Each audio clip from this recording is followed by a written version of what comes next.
directors, and members of the public to please follow our code of conduct at meetings. This includes only commenting on the specific agenda item and addressing the entire body. Public speakers will not engage in a conversation with the chair, council members, or staff. All members of the committee, staff, and the public are expected to refrain from abusive language. Failure to comply with the code of conduct, which will disturb, disrupt, or impede the orderly conduct, will result in removal of the meeting. This meeting of the Neighborhood Services and Education Committee will now come to order. Can the clerk please help with roll call? Campos. Present. Candelas. Here. Cohen. Here. Vice Chair Duan. Here. Chair Ortiz. Here. You have a quorum. Thank you so much. We do not have a work plan to review, neither do we have a consent calendar.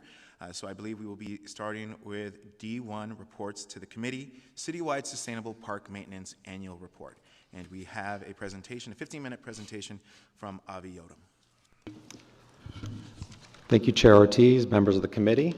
My name is Avi Yodam. I'm the Deputy Director of Parks in the Department of Parks, Recreation, and Neighborhood Services. Joined today by Division Manager Tori O'Reilly, Gardener Stephen Castillo, and Program Manager Claire Cioni. We're here today to present our annual report on park maintenance conditions, which are a reflection of our day-to-day work to maintain parks, such as mowing, cleaning up trash and liners, and so on, measured against standards that we've set for that work. The focus today is on that day-to-day maintenance work, but we also do measure capital infrastructure, and we're working towards presenting those two data points together in future reports, starting with the study session on April 8th, where Chair Ortiz, with your leadership, we're going to present park capital and maintenance funding and service levels. For today's report, I'm going to turn it over to Tori. Thank you, Avi. Chair Ortiz and members of the committee, my name is Tori O'Reilly, Division Manager overseeing park maintenance. So we're going to start off with a snapshot. I know most of you are familiar with our park system, but San Jose's park and trail system includes over 215 parks across 3,600 acres and more than 65 miles of trails. The parks range from small neighborhood green spaces to large regional parks. The parks feature amenities such as sports fields, fitness equipment, picnic areas, playgrounds, which offer recreational opportunities for all ages and interests. San Jose's award-winning trail network promotes outdoor recreation and active transportation. The city is committed to maintaining this system of parks and trails with a focus on equity, ensuring all residents have access to high-quality green spaces and recreational opportunities. I'm going to turn it over to my colleague, Stephen. Good afternoon, Chairman Ortiz and committee. Thank you. My name is Stephen Castillo. I am a gardener. Why are parks so important? Parks are vital for communities because they provide spaces for recreation, relaxation, and connection with nature, which supports physical and mental health. They foster social cohesion by offering inclusive areas for people to gather, play, and celebrate. Parks enhance environmental sustainability by improving air quality, managing stormwater, and providing urban habitats for wildlife. They also contribute to economic vitality by increasing property values, attracting visitors, and supporting local businesses. Importantly, in areas with high density housing, parks play a critical role in promoting equity by providing essential access to green spaces and recreational opportunities for underserved communities. Next slide, please. Park maintenance standards. Because equity in parks is so important, in 2021, PRNS updated its park maintenance standards. These standards are a minimum level of maintenance required across the city. The park maintenance standards outline the guidelines and practices for ensuring parks remain clean, safe, and welcoming. These standards focus on routine maintenance tasks, including irrigation, landscaping, trash removal, restroom cleaning, and the upkeep of amenities such as playgrounds and sports fields. In 2021, the standards reflect the level of care that is achievable with the current budget allocation for park maintenance. Thank you, Stephen. Next slide.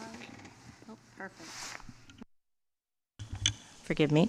Measuring our efforts. To uphold park maintenance standards, the City of San Jose relies on measurement tools to evaluate performance and identify areas of improvement. One key tool is the annual Park Condition Assessment, PCA, which evaluates multiple attributes of each park amenity on a pass-fail basis, ensuring they align with established maintenance standards. In addition to these staff-led assessments, the city actively seeks community input through surveys to better understand the public needs and expectations. Recognizing the importance of extending the assessments to the city's 65 miles of trails, the department launched a PILE trail assessment in the fall of 2024. Once finalized, this process will be rolled out to all trail reaches, ensuring a consistent, comprehensive approach to maintaining San Jose's parks and trails. While the assessments listed above are all point-in-time evaluations, the department has additional methods for continuous feedback. These methods include monthly park inspections provided by supervisory staff, weekly inspections as part of normal maintenance, which is something Stephen would do when he goes out to his parks, a 7-day-a-week park concerns line, and then we meet monthly with most of the council offices for a staff council office park condition check-in. All these efforts mentioned reflect the city's commitment to continuous improvement. Claire? Hi, Chair Ortiz and council members. My name is Claire Cioni, and I'm the Business Intelligence Program Manager in PRNS. The overall PCA citywide average for 2024 is 87.4%. This does not mean we are saying the parks are in B+ condition. These scores are measured against the way the current park maintenance standards, shown in Attachment A, are written. This slide shows percentage of developed park acres by PCA score. The black outline shows park acreage scoring above 80% on the assessment.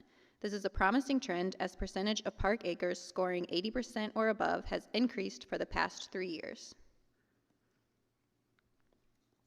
Average PCA scores for council districts ranged from 84.1 to 90.1%. PCA data reveals that lower healthy places index areas, or areas with more challenging social health indicators, such as districts 3, 5, and 7, these districts benefited from targeted equity-focused enhancements like turf renovations at Bakesto Park, Lebu Park, and Tully Community Ball Fields, which is reflected in the PCA scores for those districts. This table shows the efforts of park maintenance to prioritize efforts in lower HPI neighborhoods. Parks in the lower 50th percentile averaged 87.9, up from 87.1% in 2023, despite a lower citywide overall PCA in 2024. Taken together with the acreage chart a few slides ago, there are fewer acres at the lower end of the PCA score spectrum, and PCA scores are rising in lower HPI areas.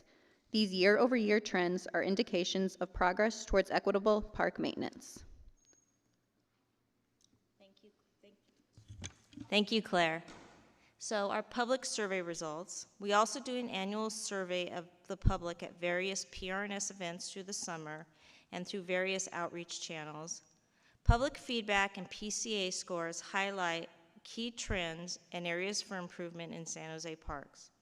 The feedback reveals gaps between internal and public expectations, underscoring the high expectations our residents have and the need to align service with residents' priorities.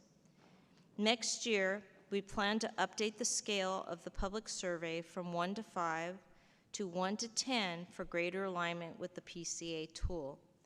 We also received great feedback from our presentation at the Parks and Rec Commission with ideas on how to reach more people and receive more survey results, which we plan on implementing.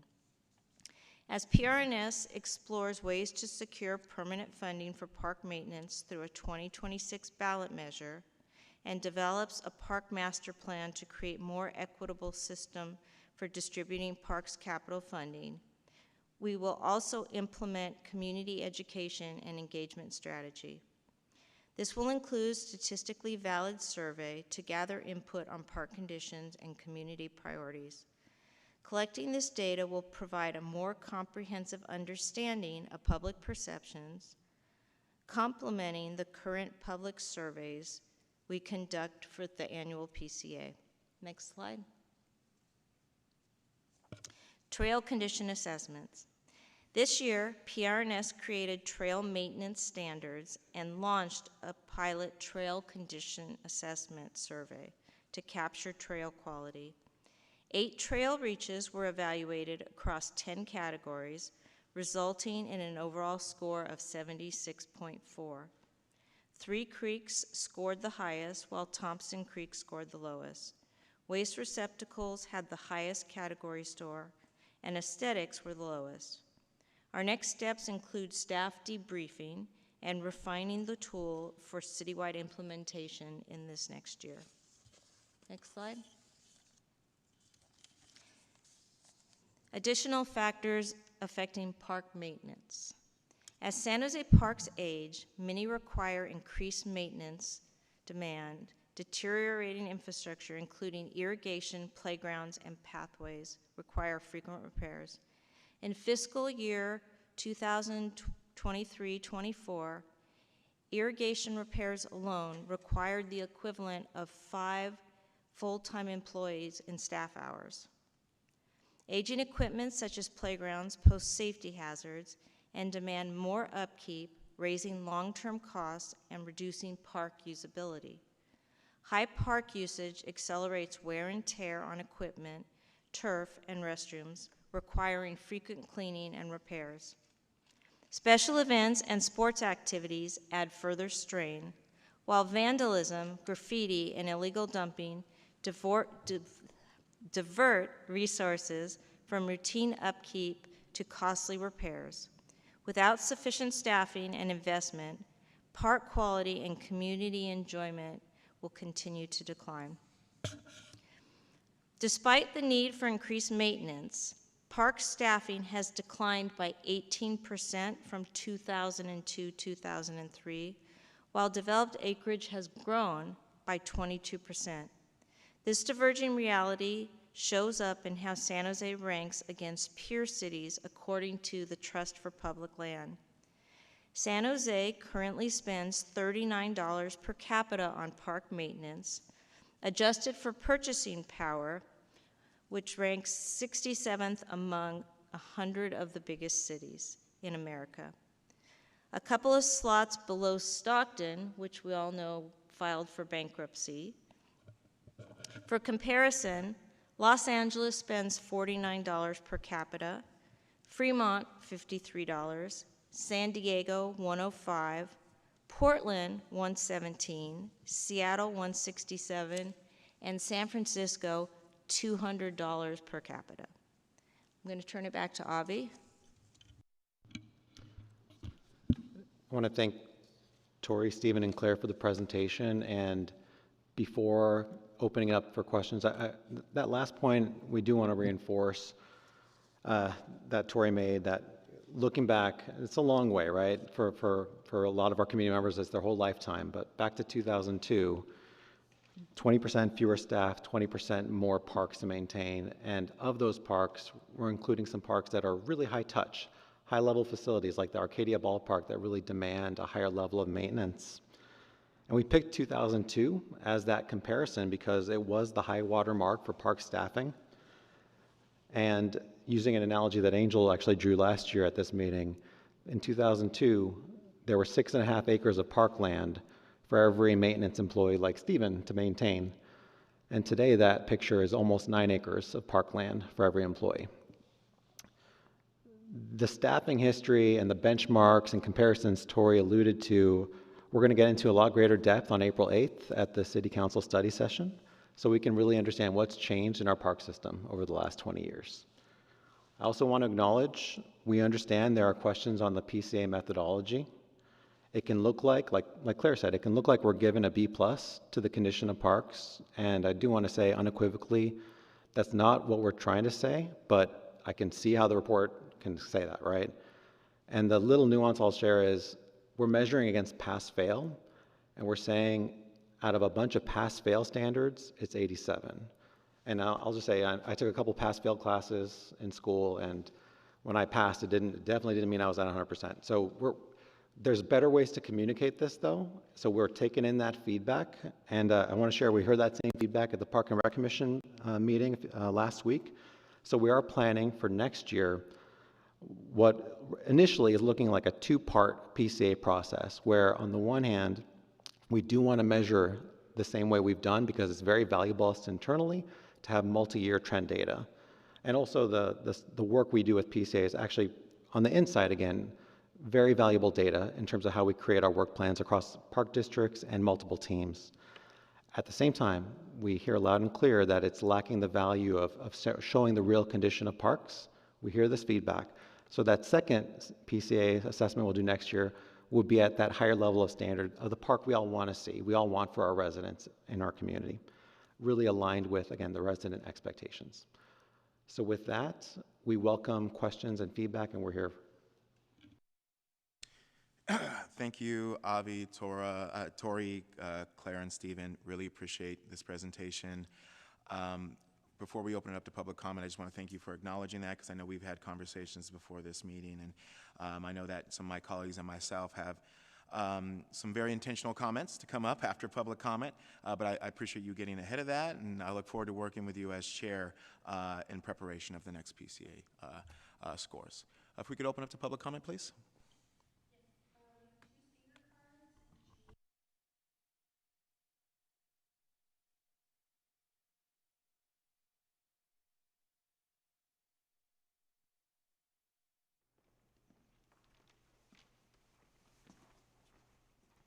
Good afternoon. My name is Jean Dresden, and I've written the council twice this week about the issue of budgets and park maintenance, highlighting a lot of the problems and difficulties.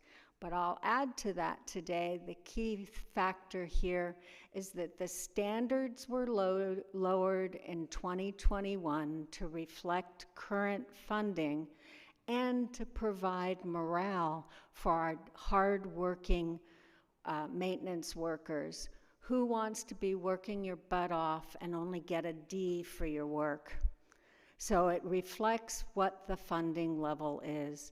And as you go into the budget season this year, I'd like you to remember more features about our park system.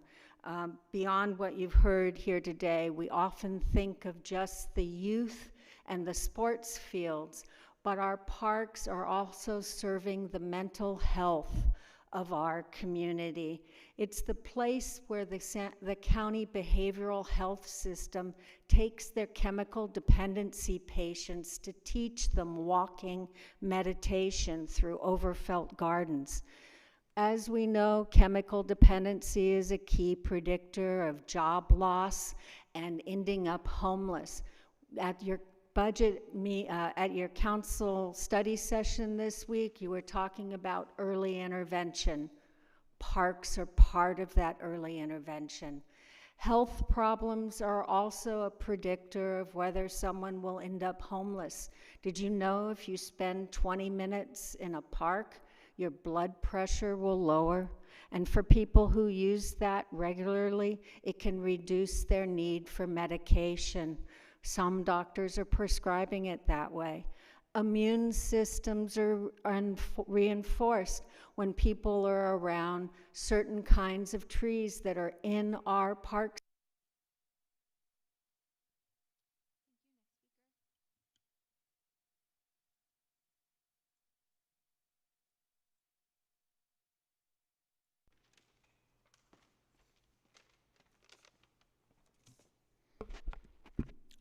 Hi, council members. The Parks Condition Assessment has numerous deficiencies. It does not represent a self-aware and transparent assessment of the condition of our parks. The report suggests that the city has earned a B+ on parks maintenance, which is not aligned with the observations of our residents or the city council.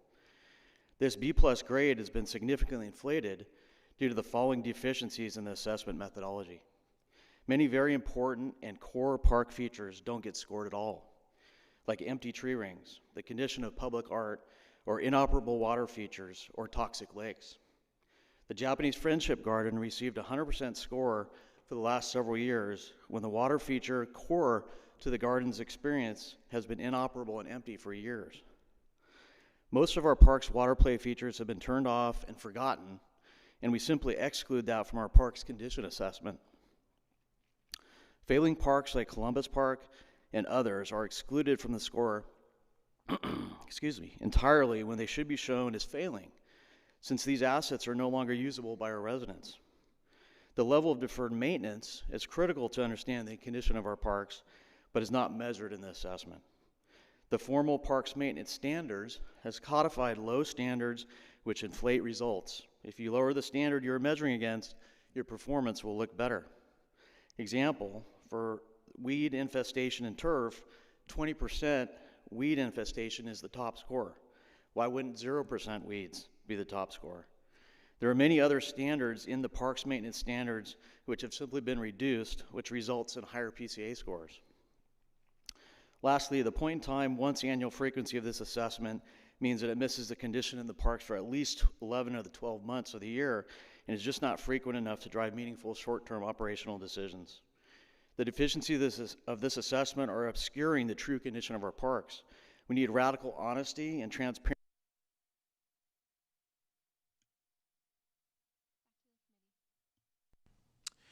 Thank you to the public for sharing their concerns and comments.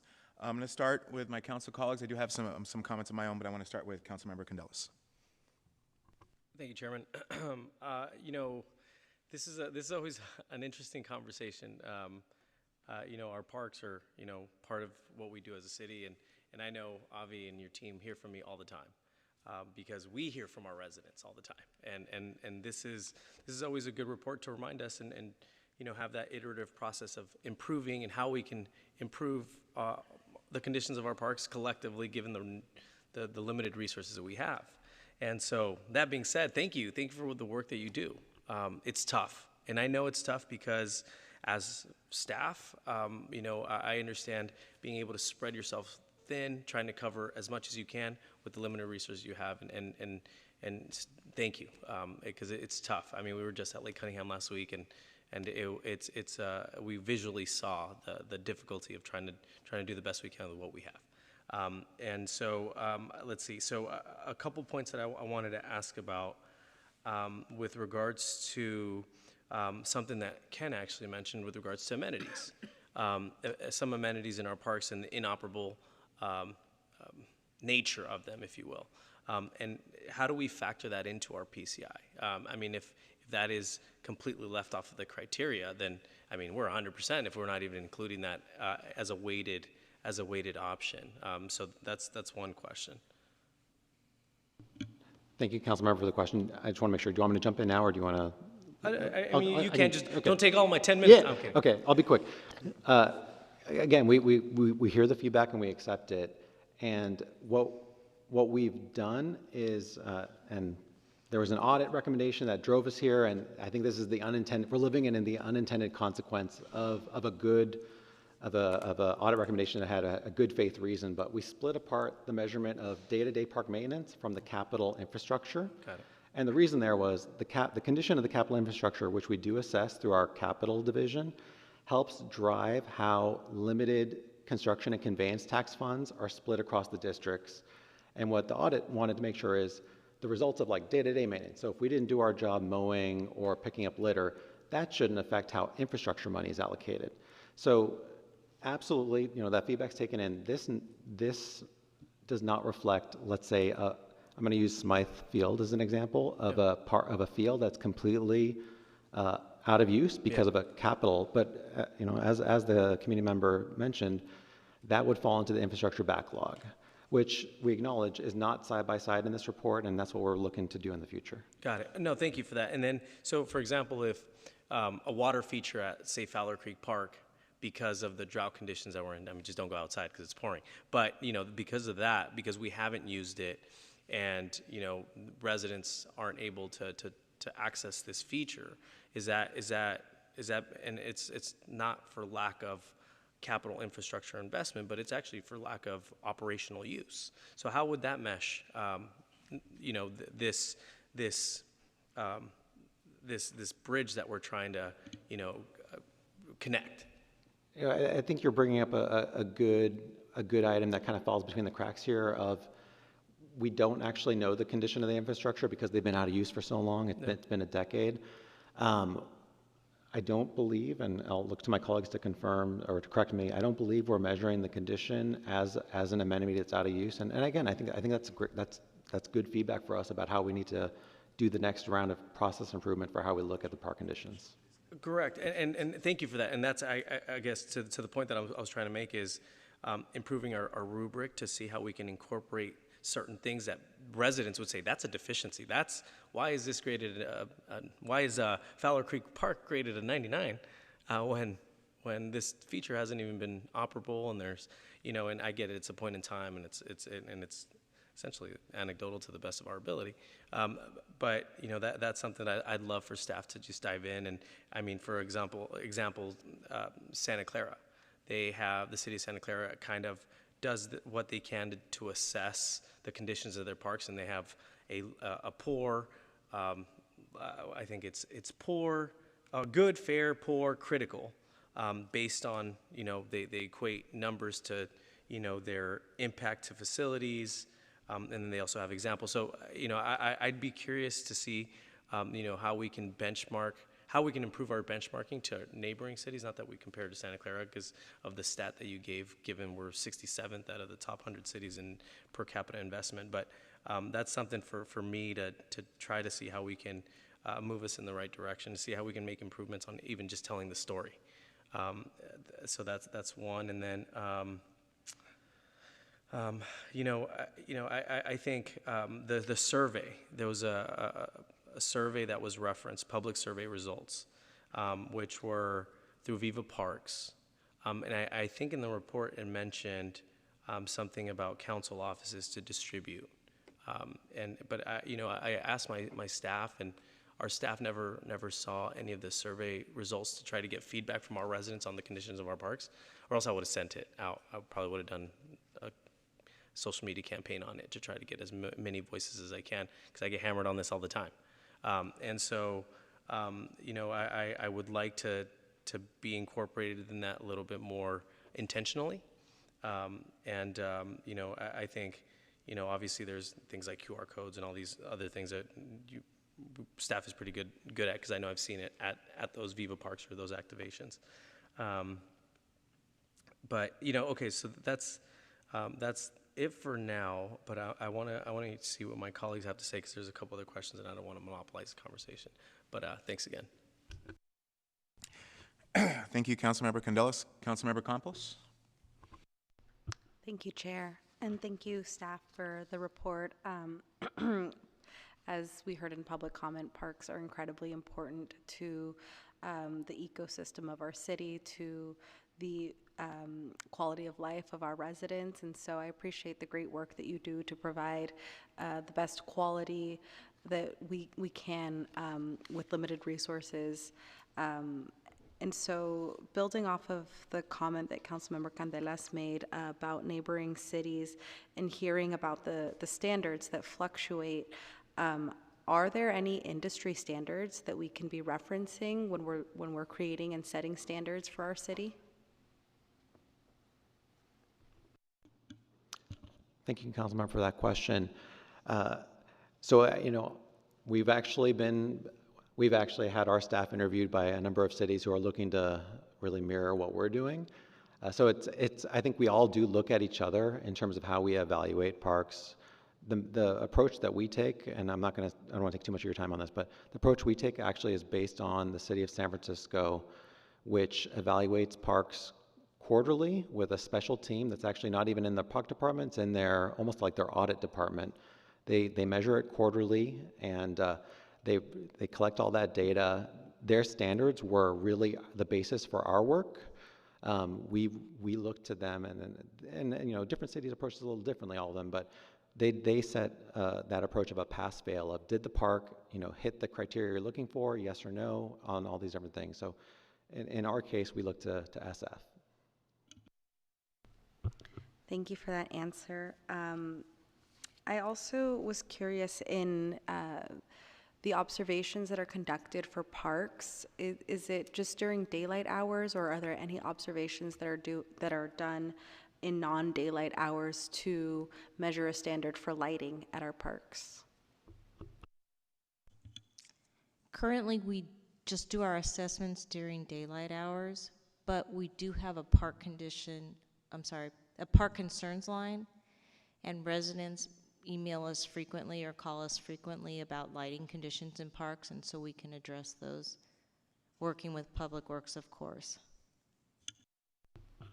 Thank you. I have Great Oaks Park in District 2, which is a fabulous park, a lot of green open space, and unfortunately we have residents who don't feel safe enough to access that park, and part of the concern is that during evening hours, because of the inadequate lighting, it lends itself to a space for folks to congregate and do activities that shouldn't be happening, you know, at parks during the day or the nighttime.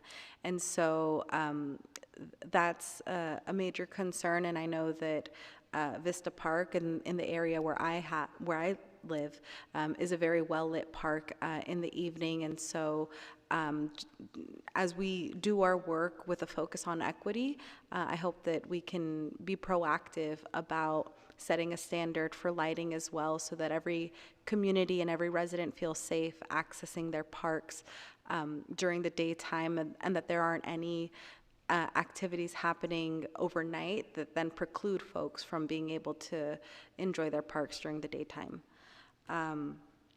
I also had a question about the limited resources that we have right now.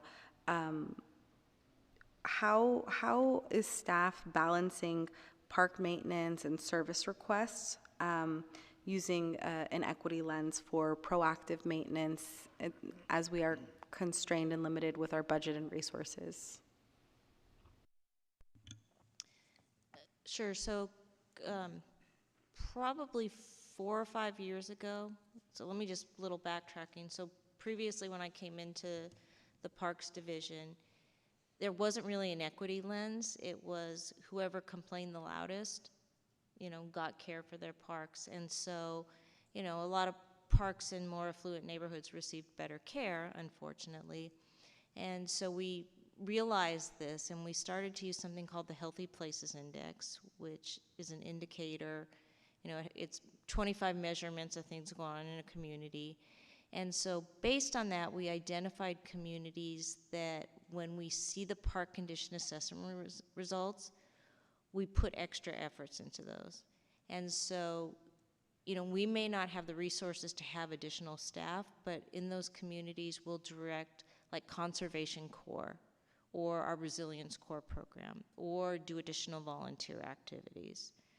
And so we prioritize those improvements based on feedback we receive in like the public surveys and the park condition assessments to make improvements in those parks using all of the resources we have available. Thank you. And as a new council member, given the past couple of years of just being literally at the doors of our District 2 residents, would council office requests get prioritized, or is there another kind of system of managing requests? So yes, council office requests are prioritized, but we also continue to use that equity lens in making those decisions. But one of, you know, as I mentioned in the report, we do, and I don't believe we've set up meetings with your district yet, but we do meet with, you know, many of the other council members or their staff and go park by park, and issues that are brought up we are able to address, fairly quickly. Thank you. Thank you, Councilmember Campos. All good points mentioned. Councilmember Bienduan? Thank you, Chair. Thank you, staff, for the report. I know it's a tough time. I know you're working a lot more with less. I understand that. Have we leveraged between private and public collaboration to upkeep some of these parks? Thank you for that question, Councilmember. So I actually think that's an area that we've made a lot of progress in the last couple of years. Always more to be done, but we've done some really exciting public-private partnerships, and they tend to go where maybe the private interest kind of has that interest to bring to bear, but we've seen some of that at Plaza de Cesar Chavez, where we've done some improvements, some beautiful new benches, whole new turf put down there last year, and we're looking to do that again this year. So we have really looked into that, and in some cases, we do have agreements with private parties where they do pick up some of the maintenance burden. For instance, Adobe, one of the anchor employers in our city, actually provides the maintenance for McHenry Park, which is right beneath their towers in downtown. And similarly, we have some joint use agreements where some of our private partners may pick up some of the responsibilities on maintenance in exchange for some use of the facility. So we do definitely look into that. I think there's more to be done, and where we're always eager is we don't know who all may be interested in partnering with us. So whenever we make those connections, we're very eager to make that happen.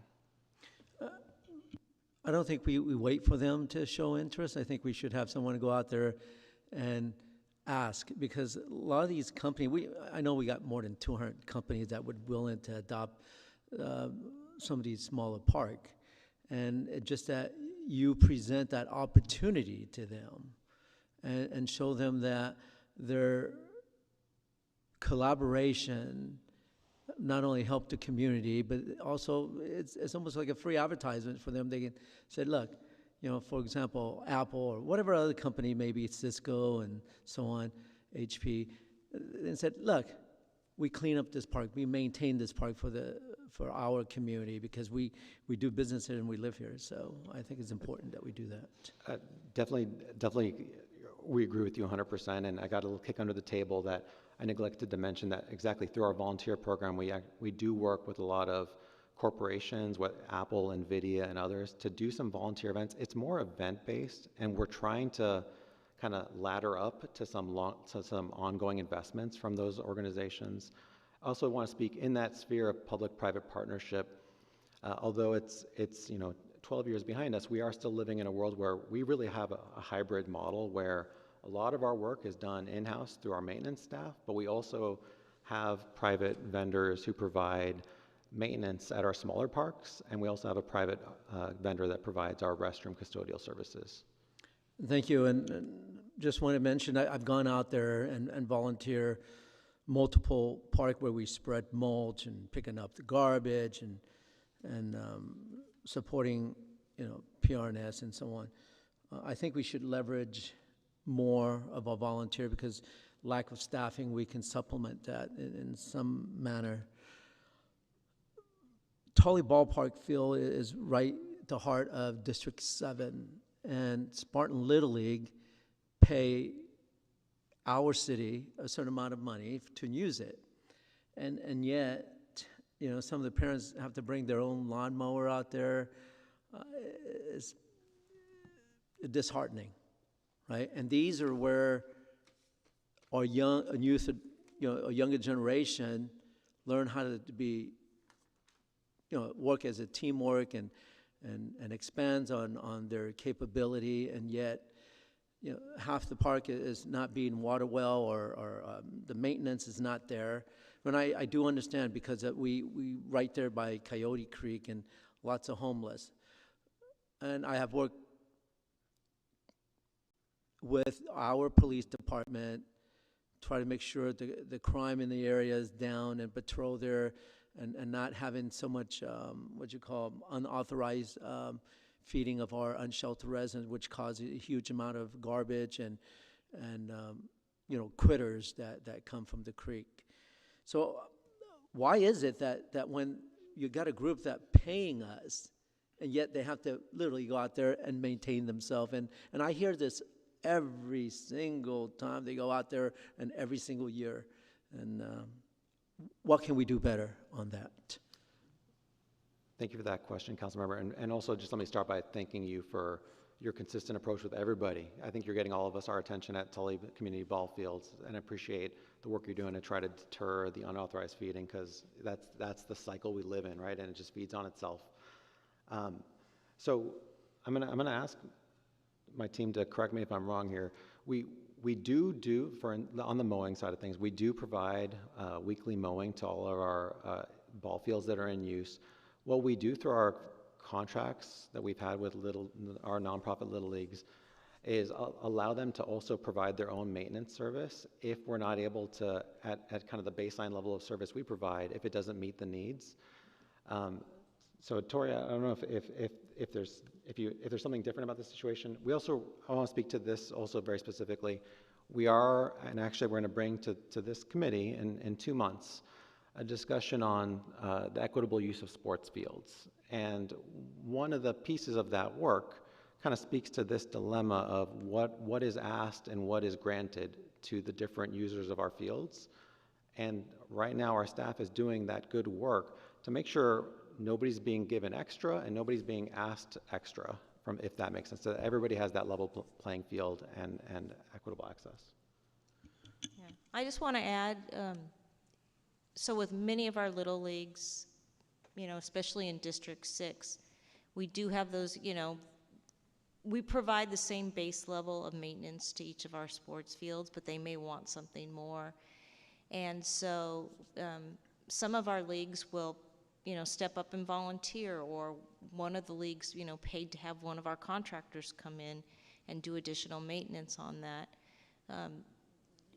And when Avi says, we're looking at that situation, I think it all goes back to equity, that if people in more affluent neighborhoods can pay or have the time to do those, is that really fair, to people in neighborhoods where people are working, long hours or 2 jobs and don't necessarily have that time to put in? And we don't want to say, well, you can't make your field nicer because this area doesn't have resources. So we're just trying to figure out a balance there. And one of the things we've also noticed when we enter into those partnerships with Little Leagues, where they're still paying for the field use, is there tends to be a sense of ownership. And ultimately, all of our fields are public fields. They aren't exclusive use of private organizations.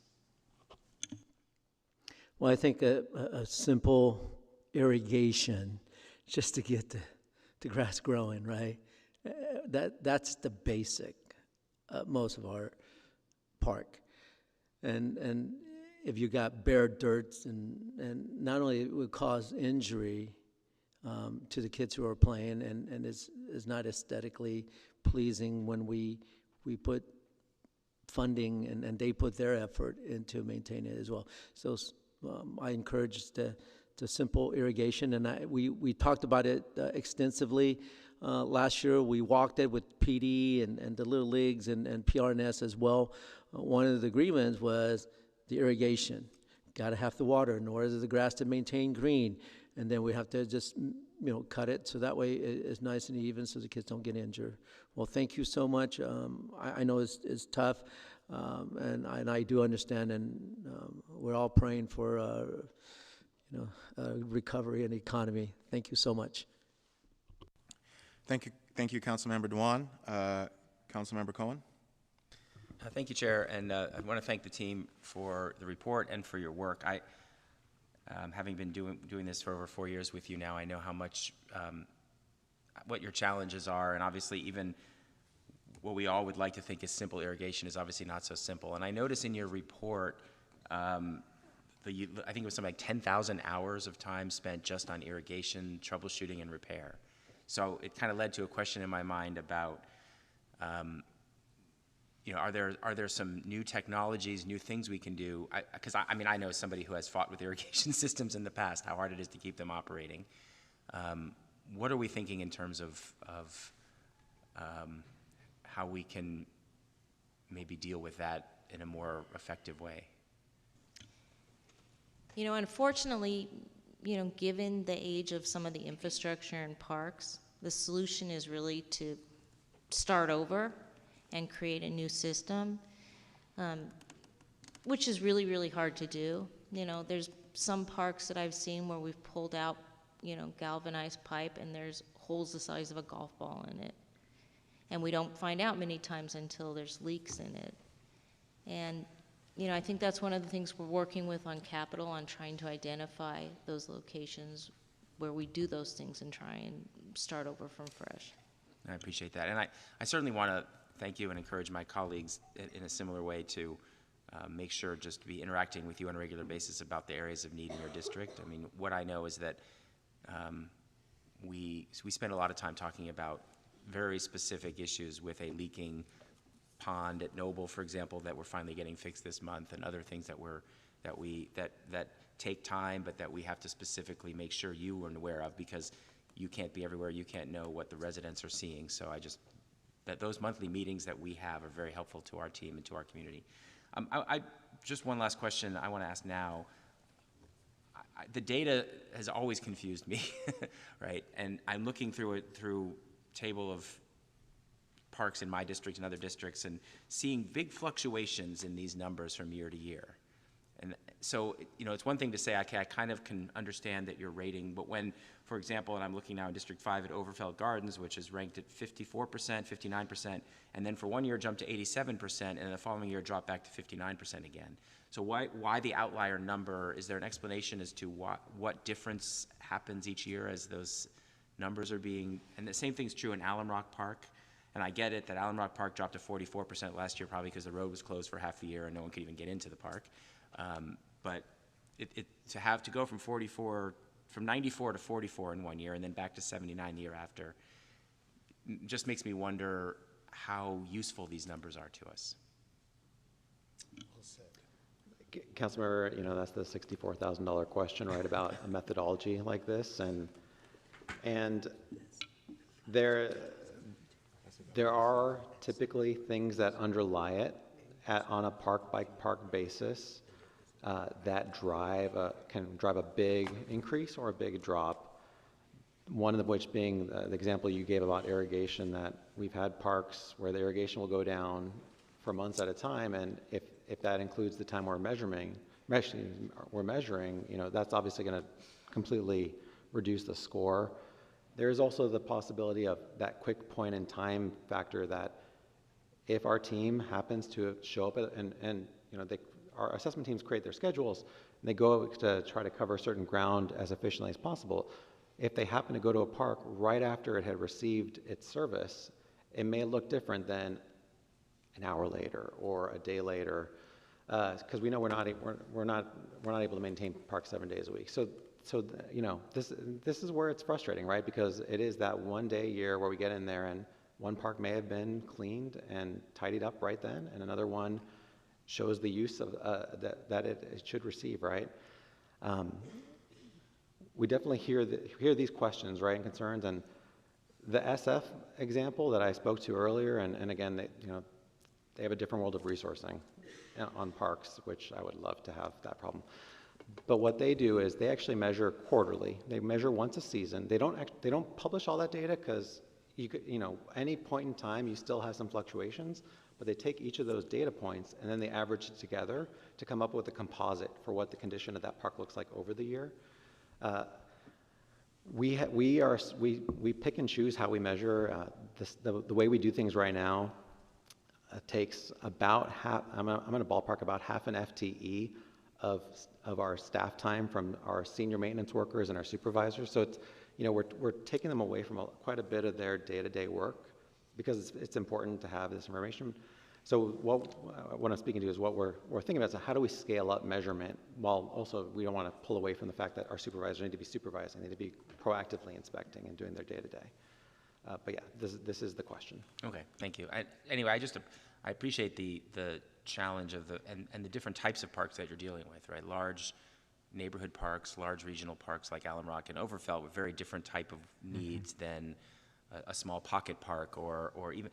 or the larger neighborhood parks. And just one last thought to leave with is, there are certain parks that will be left more wild than others that are meant to be open space but not necessarily playing fields, and people have expectations. Is there like a definition everywhere of what we want different areas of parks to look like? For example, and I think of like Cataldi Park, for example, where there's the front where there's a maintained playing field, the back where it's kind of more wild and grown, and people say, well, why don't you fix up the back? And the question is, do we have sort of standards for what each park and what all the parts of the park should look like that we can share with the public?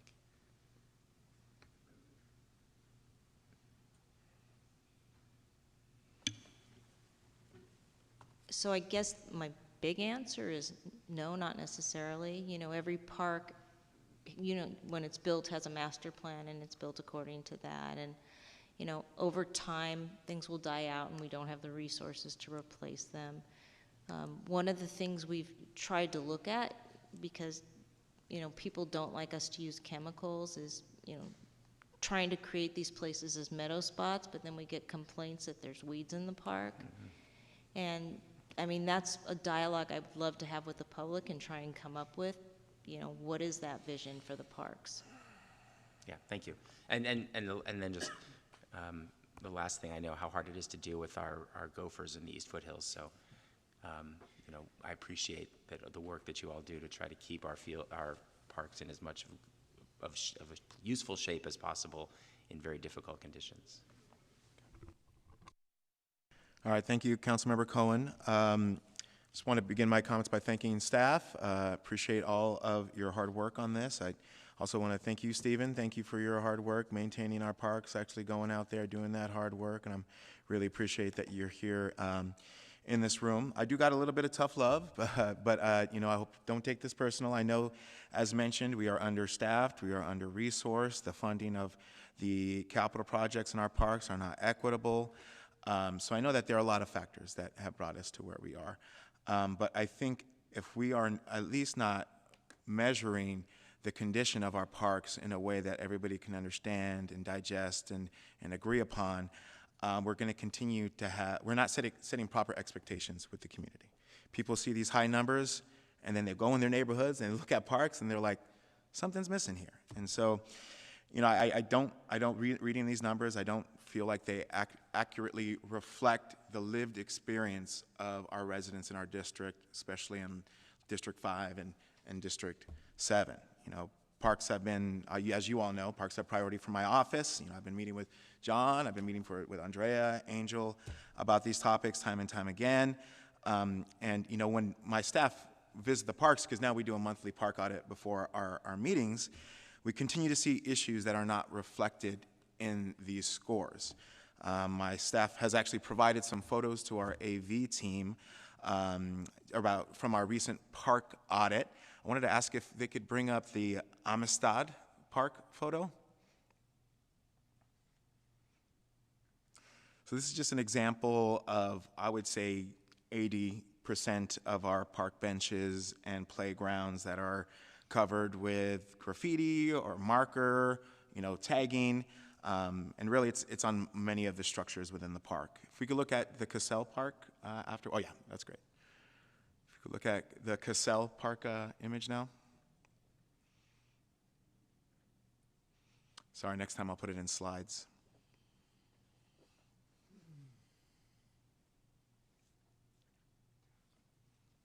We see this playground equipment, which was covered in gray paint from the repeated tagging, that it looks like this gray paint has obviously not solved the issue. It looks like we're essentially like giving up on the park, and it sets a message to the community that our city doesn't care about this park. This is Cassell Park. I know that it used to have I think it was a pirate ship in it, which who knows when we'll ever have enough money to repair that. But this is the current condition in our neighborhood on the east side. And then if we could look at Mayfair, the Mayfair photo.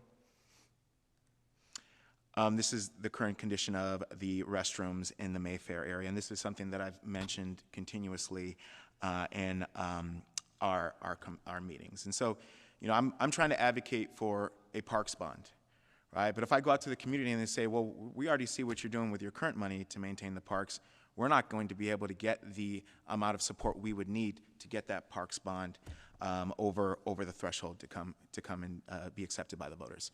Thank you, Avi. That's all the support I need. Yet somehow these parks receive passing grades in our PCA scores, and I just don't understand how. The PCA score is the Park Conditions Assessment. We are assessing the condition of the parks, right? But I challenge everyone here, do these assessments truly capture what the public see and experience? Do they account for the areas that face consistent vandalism? And that may require higher maintenance, which I know in many cases we don't have the staff or resources to do that. So I have a question for our PRNS team. Is it true that, and I know it was mentioned earlier, I think her name was Jean, that the park maintenance standards were lowered in 2021 to match funding levels? Chair, we did adjust the standards in 2021. A part of that lens was, what do we think we can deliver so that we can measure ourselves against a delivery expectation we can do. There was also just the dynamic of change. What we actually used to do was a 1 to 5 scale, very similar to the example that one of your colleagues mentioned earlier. The challenge with that kind of 1 to 5 scale is it gave, like, you know, a number 5 is like a perfect park. Number 4 was, you know, 90% okay. 3 was like 70 to 80% okay. So it led to these measurements that we didn't trust in how we repeat them. For the same reason, frankly, that Councilmember Cohen asked about a question, is it a repeatable measurement? So in going to the system we have now of pass, we switched to a pass-fail. Does it hit this one standard versus a sliding scale? And we set it to that standard of what we thought we could achieve with the resources we have. Okay, thank you, I appreciate that. I mean, that's fair.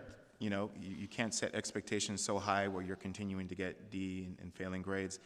But also, it's creating like this distorted reality, and we're saying that our parks are reaching 80, 90% PCA scores, and the residents kind of feel like they're being forgotten and they're being taken for a ride. And so that would be my question on that. Another question for staff, looking at these PCA scores, are you confident in the accuracy of them? Because what I'm reading here and what I'm hearing from you is that parks in District 5 are in better condition than parks in District 6. So I want to ask, are you wholeheartedly standing by that? Because that's the grade that you gave between our both districts. Thank you, Chair, for that question. Eastside and Willow Glen. So you're saying Eastside parks are in better condition than Willow Glen parks. What I will say, so no, I'm not gonna say that in those words. What I'll say, and this is again with the methodology and how you how it's analyzed here in this, is in each of those districts, in your district and in District 6, we have a collection of parks. In some case, like in District 6, a lot of parks that are frankly in great condition, and thank you, Stephen, for that. You're doing a great job. But there are also the Guadalupe Gardens, which are very challenged. And when we take a district-wide average, those parks scoring in the 30s or the 50s are bringing down the average quite a bit in a way that, again, it kind of, I think what I would say is when you zoom out, you kind of lose that detail, which is what you're speaking to of, I look at the park and that's not what I see, right? So I think that's where, by analyzing it in a certain way, we lose some of that important meaning there. The other thing I'd say, and this is a challenge with the measurement, when a park is docked on the, like I'm gonna use the graffiti example, when the park is docked on the graffiti standard, and we have a zero tolerance policy on graffiti, so if there's graffiti on an amenity, that amenity is not gonna pass that standard. If there's 20 other tags around, it doesn't compound it 20, or like 25 times, so you kind of missed this, you didn't hit the standard, and it counts that time, right? But it doesn't I think that's where it doesn't reflect what you see. So I hear what you're saying, and I'm not disagreeing with you. I think there's improvements to be made on the methodology. I'm very excited for this summer when we're going to be doing we're planning for a statistically valid community survey, because I think what we're really saying is we need to hear the community. What does the community see here? And the long term, I think starting next year with a two-phase approach, is realigning our measurements to that community expectation. Okay, thank you. And I know we're also going to be having a study session on April 8th. Are we going to be, because I know we had discussed, Angel, about potentially moving this to the entire city council. Are we going to be talking about PCA scores and that? Because I think the council should provide some feedback on adjusting that methodology. So will we do that in the study session, or do I need to cross-reference this? Yeah, no, I think we could fold that conversation into the study sessions. That we'd, and maybe let me just take this opportunity to address. Were you done with your questions, Councilmember? Or? No, I was just going to, again, say this is a systemic problem. I know you all are doing a really good job. I know that we're, as I said, understaffed, under-resourced. Nobody works in PRNS because they don't want to have nice parks. Nobody signs up to work in parks because they don't want to maintain them. This is an issue that I think we all need to work together on, and I'm looking forward to the study session, but I'm committed to working with you, department leadership, and Angel to make sure we get across that finish line. And then, please. Yeah, thank you, Chair, and the rest of the council members, because it's clear that you really understand kind of the complexity of this challenge, right? I'm just using these numbers figuratively, right? These aren't actual budget numbers, but this is really a $30 billion problem, and we have like $5 million to solve it, right? And so what staff has done, when you look at whether it's the current methodology of PCA that's being used, the way they've been looking at how do you use the Healthy Park Index to just more equitably deploy resources. Those are all stopgap measures aimed at trying to make a really bad situation a little bit better, but we're still in a very bad situation, right? And I think, and you pointed this out, in fact, several of you have pointed this out already, what we're trying to solve for is that we have, when you take a look at a historical kind of lens, we have fewer staff, more park acreage, more parks, every year a growing, aging infrastructure, and then a current funding collection system in terms of PDO and PIO, in terms of the way that is flawed, right? The way we collect those funds and the way we deploy them, right? It's a system that was kind of rooted in an assumption that all parks have full operation and maintenance funding, and in the past that was the case. Historically, that funding has gone away, but the actual policy has remained the same, right? And even when you take a look at state funding opportunities, it also assumes that cities are fully financing operations, which is not the case, has not been the case for at least the last 15 years. So we got to solve for that, right? And you mentioned the study session. So April 8th, we have a study session, and again, thanks to you and your colleagues who have kind of really pushed for it. I think what that will provide is an opportunity to have a real candid conversation around what the problem is, try to kind of frame the issues in a way that we could kind of chunk these down to say, what can we do in the next year? What can we do over the next 3 to 5 years? Because it is going to be a long game, solution. But the reality is that we're going to still keep having these conversations until we solve the underlying systemic issue, right, that is completely broken and flawed. And so we're really looking forward to the April 8th study session, because I think we're going to have to really sunshine some real, difficult things. And of course, we're in an environment of trade-offs, right? We're not going to be able to fund every single thing in a very constrained budget, environment. But I think we are going to need to call the question around, if we truly want parks to look the way we want them to look, then we're going to have to prioritize them differently. And historically, we just haven't done that, right? And so I think we need to own that. So anyway, more to come. April 8th conversation, I think, is going to be a good one. No, thank you, and I'm committed to working as chair to help the administration address this. Can I get a motion? I'll move the staff recommendation. Second. All right. Can I have everybody vote, please? Call the vote. What am I supposed to say? Yeah. All right. Thank you so much for that lively discussion.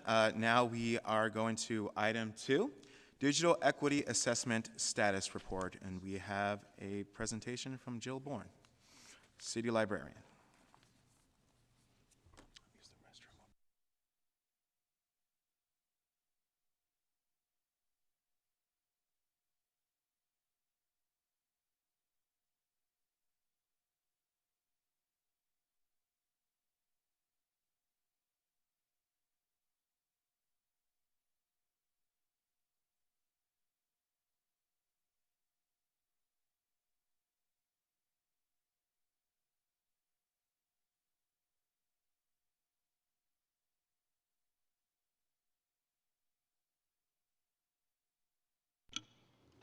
Good afternoon, members of the committee. I'm Jill Bourne, City Librarian and Director of the San Jose Public Library. Today I'm joined by some amazing leaders from the library team. We have Ann Grabowski, Acting Deputy Director of Public Services, Abby Scholl, who is our Acting Division Manager for Digital Empowerment and Public Technology, and U Nakmagal, who is the Acting Broadband Partnerships Manager. Today we are excited to share with you a report on the Digital Equity Assessment. This is the first comprehensive assessment of the citywide strategy that has been conducted and presented since the original digital inclusion and broadband strategy was approved by City Council in 2017. Now, since 2017, the city's approaches to addressing the many barriers associated with digital access, inclusion, and equity have evolved and responded to unique challenges and opportunities. Today, the team will provide a review of where we have been, our collective achievements, and where we're going today. And, ta-da, exciting, a new preview of the draft goals and objectives of the next phase of the city's digital equity and empowerment strategy. And Abby is going to start us off. Thank you, Jill. Good afternoon. I'm Abby Scholl, Acting Division Manager for Digital Empowerment and Public Technology at the library.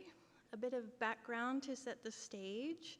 In 2016, the city began developing a citywide broadband and digital inclusion strategy to address the digital divide after recognizing that broadband internet speeds in San Jose lagged peer cities nationally and internationally, and at least 95,000 residents in San Jose did not have access to internet service at home. In 2017, the City Council adopted the city's first broadband and digital inclusion strategy, and early actions included piloting community Wi-Fi in the James Lick school attendance area and developing partnerships with AT&T, Verizon, and T-Mobile, which in 2018 began to bring in lease revenue from city streetlights used for their commercial broadband network deployments. As directed by City Council, this revenue goes directly into the city's Digital Inclusion Fund to finance the city's efforts to close the digital divide. In February 2020, backed by the Digital Inclusion Fund, the city launched the Digital Inclusion Grant Program, awarding $1 million in grants to community-based organizations to implement in-community digital navigation programs. The following month, in March 2020, the pandemic immediately made access to technology and connectivity a necessity for daily life and highlighted the digital divide. In response, the city activated the Digital Inclusion Branch in the Emergency Operations Center, led by the library, to rapidly implement new programs and accelerate existing ones. During this time, $1.4 million in additional digital inclusion grants was awarded to schools to support immediate remote learning. We also contributed city funding to expand and expedite community Wi-Fi deployment to 8 areas over a period of 2 years instead of 10. And the library launched SJ Access, which began with distributing about 12,000 hotspots to schools and making about 5,000 hotspots available for lending at libraries. By 2023, the Digital Inclusion Grant Program had distributed close to $3 million in grants. All 8 community Wi-Fi networks were complete. 17 outdoor Wi-Fi zones were added to community centers and libraries for after-hours access. And at the same time, revenue from telecom streetlight leases were on the decline, and state and federal pandemic aid measures were in their final funding cycles. This prompted the need to assess the current state of the digital divide and to update the city's strategy.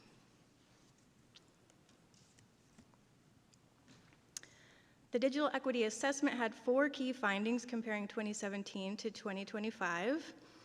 Overall, speeds have increased since 2017. Compared to other cities, the quality of San Jose's wired internet service has increased from the bottom range up to the middle range. However, wireless is still in the lower range, but the speeds have increased quite a bit. Access to fiber internet service has grown from about 1% up to 37%. Choice between internet service providers has also grown. as home wireless has become a new service option in the last few years, which is a key success from our partnerships with AT&T, Verizon, and T-Mobile. Wired service options have also improved, but choice is still limited. And households without an internet subscription reduced from 49,000 to 39,000. However, the cost of internet service and devices, as well as concerns about online safety and service contracts, remain key barriers to internet adoption.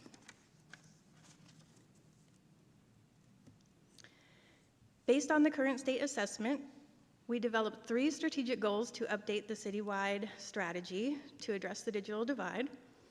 Goal 1 is to ensure broadband is available to all and future ready, which includes setting basic and aspirational broadband speeds so we can measure progress against these benchmarks. Goal 2 is to provide best-in-class broadband permitting processes and enabling structures, which is aimed at working with the city's permitting departments, including planning, building, and public works, to simplify our permitting so commercial networks can be constructed as quickly as possible to meet growing community demands. And goal 3 is to close the digital divide through digital empowerment, which includes digital skill building, in-community digital navigation supported by the Digital Inclusion Grant Program, increasing workforce development programs, and continuing legislative advocacy related to digital equity. Next, U will describe the progression of broadband programs that align with and advance these goals.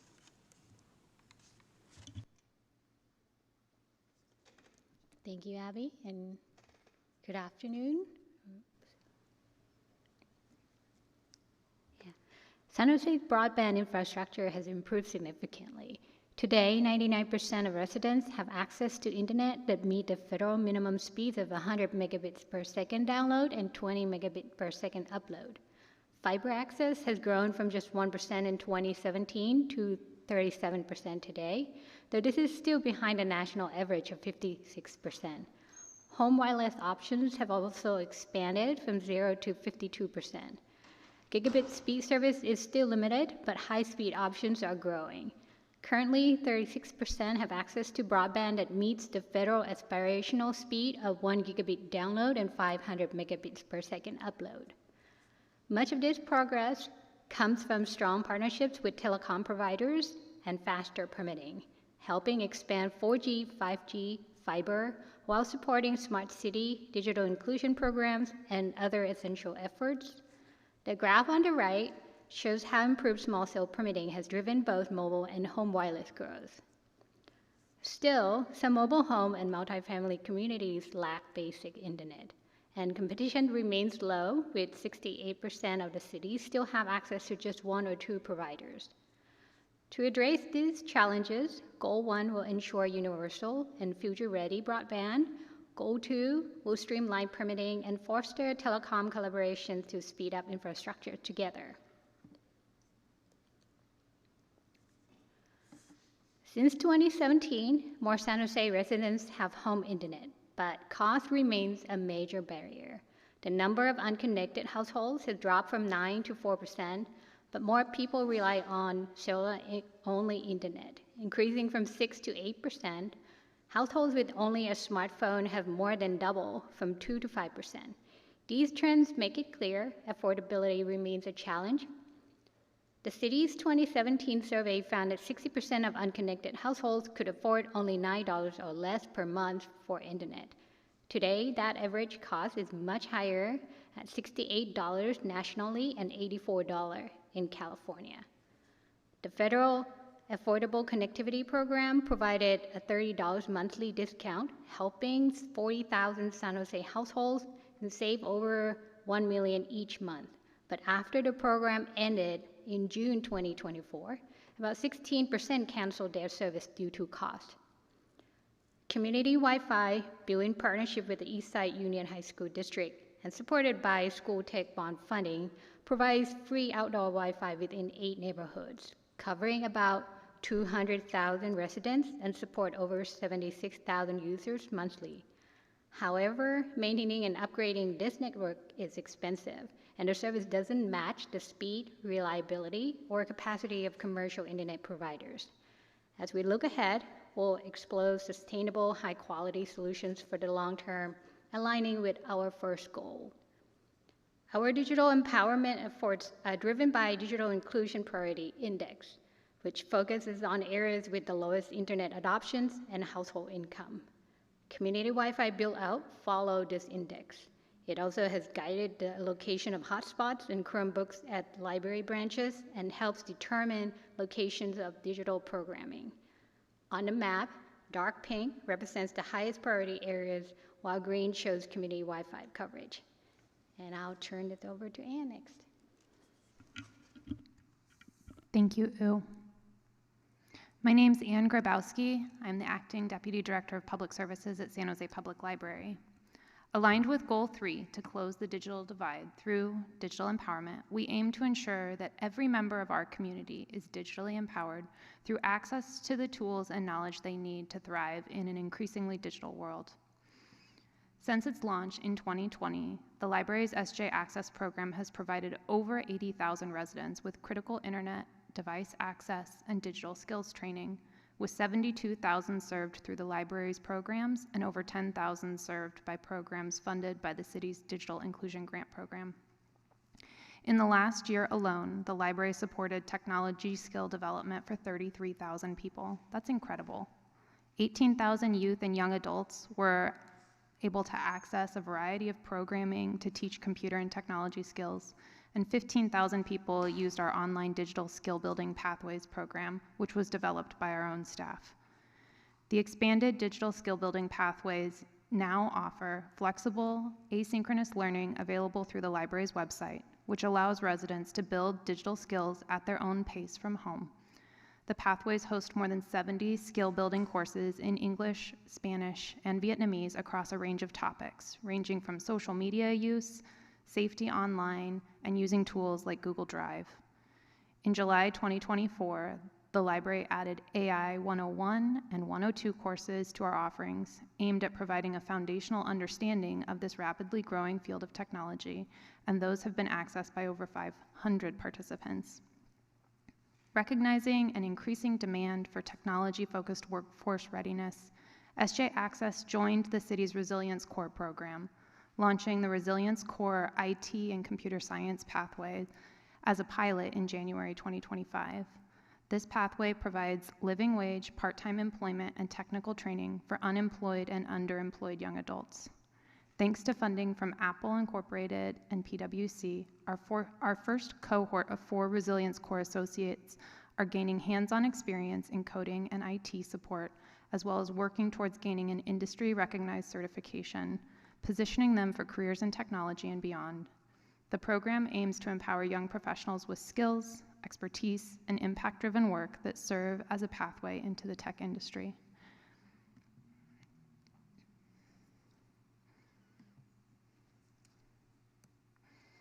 The city's Digital Inclusion Grant Program has so far helped over 10,000 residents access the internet, devices, and digital skills training. This was accomplished in partnership with community-based organizations, awarded nearly $4 million in grants from the Digital Inclusion Fund to develop the capacity and expertise to embed digital navigation services into their existing and trusted programs. In 2024, with learnings from the first 4 years of the program and changes in how people access, use, and pay for internet since the pandemic, we restructured the Digital Inclusion Grant Program to align with fully developed partner programs by focusing on funding the operation of tech hubs, which are community-centered spaces within multi-service centers in low-income areas of our city. Currently, 6 tech hubs are funded through the grant program. Each tech hub is open 20 or more hours per week, and together are expected to serve 3,000 residents annually with free internet access, devices, digital navigation, and skill-building classes to support education, employment, health, and civic engagement. In January 2025, the National Telecommunications and Information Administration, otherwise known as NTIA, recommended an $11.6 million award of the Digital Equity Act funds that would support the expansion of tech hubs. This recommendation acknowledges the success of the library's digital skill building pathways and tech hubs model, in bridging the digital divide and paves the way for regional expansion into Santa Clara and San Mateo counties, with joint venture Silicon Valley overseeing grant administration. The grant would enable the library to spearhead an $8.7 million expansion of proven digital equity strategies, including 16 tech hubs operated by 8 community-based organizations to serve residents across San Jose and Santa Clara County, $700,000 for dedicated library staff to develop curriculum and programming, and funding for 11 Resilience Core information technology and computer science pathway participants over 4 years. While we are optimistic that the NTIA will approve the recommended award, the Digital Equity Act funding is currently paused at the federal level, which has affected the release of funds and program implementation. I'll turn it back over to Jill. Thanks, Ann. So you see on this slide the recommended build out of our goals 1, 2, and 3 are set to collectively address the digital divide in San Jose moving forward. We plan to bring the final digital equity report to City Council later in the spring. So looking ahead, the 3 strategic goals are built out with corresponding objectives that we propose as the focus of the city's renewed strategy and the next phase of broadband and digital equity efforts. The renewed strategy will be the culmination of 2 years of revisioning, strategy analysis, research, and community conversations. The detailed draft is in your packet and is subject to discussion, clarifications, more strategizing, especially on funding sources, and change, of course. So as we welcome conversation, lastly, although you are hearing from the library team today, these efforts are truly collaborative across the city partners. I want to thank our internal partners who have been deeply involved in the city's success addressing the digital divide so far and continue to be integral in the advancement of our strategy. Public Works, our permitting partners for broadband on public and city property, particularly the small cell team, which includes Jeff Lee, Elizabeth Koki, and Doni Nguyen, and the structural engineering and code inspection team, including Alexis Cervantes Guzman, Marlon De Leon, Tony Huiseo, and Tony Flores. The Planning, Building, Code Enforcement Department, especially planning building teams led by John Tu and Lisa Joyner, who oversee permitting of broadband projects and private property. The Department of Transportation, including Ho Nguyen and Brian Macias, are partners on city fiber and streetlight pole maintenance. The IT department, especially Shirley Dong for her project management and technical support and community Wi-Fi. It feels like the Oscars all of a sudden. But the city manager's office, Angel Rios and Dolan Beckel, who have long championed this work. So we're going to pause on this slide, but we will welcome any questions that you may have, and thank you for your time. Thank you so much for that important presentation. Now, if we can open it up to public comment, if we have any. All right, let's open it up to comments from the council. I think we'll start with Councilmember Cohen. Thank you. Good thing we don't have playoff music here at the in the chambers. I want to thank you. You know, I was part of the founding group for the Digital Equity Coalition on the East Side to try to kick off an idea of spreading availability of Wi-Fi across the county and the city. And I'm really glad at how quickly and how effectively it's been done.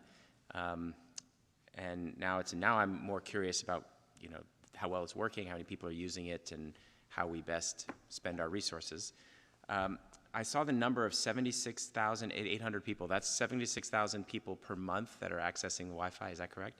And that's being accessed in multiple ways, right? They're accessing it at the libraries, at community centers, in parking lots, and at their homes? I believe that number is just the community Wi-Fi networks. So access most likely at their homes or in... yes. Okay. And so it's not... But there's also... These are also hubs that are out in public parking lots and other places, right? That's not part of this number? Oh, okay, great. So that's a pretty good And the user school number. districts have their own number because, as you know, it was a partnered network. And so this is just the public use of the network. Right, and this is counted by just connections that are made to the network, right, and actual connections? Yep. Okay, great.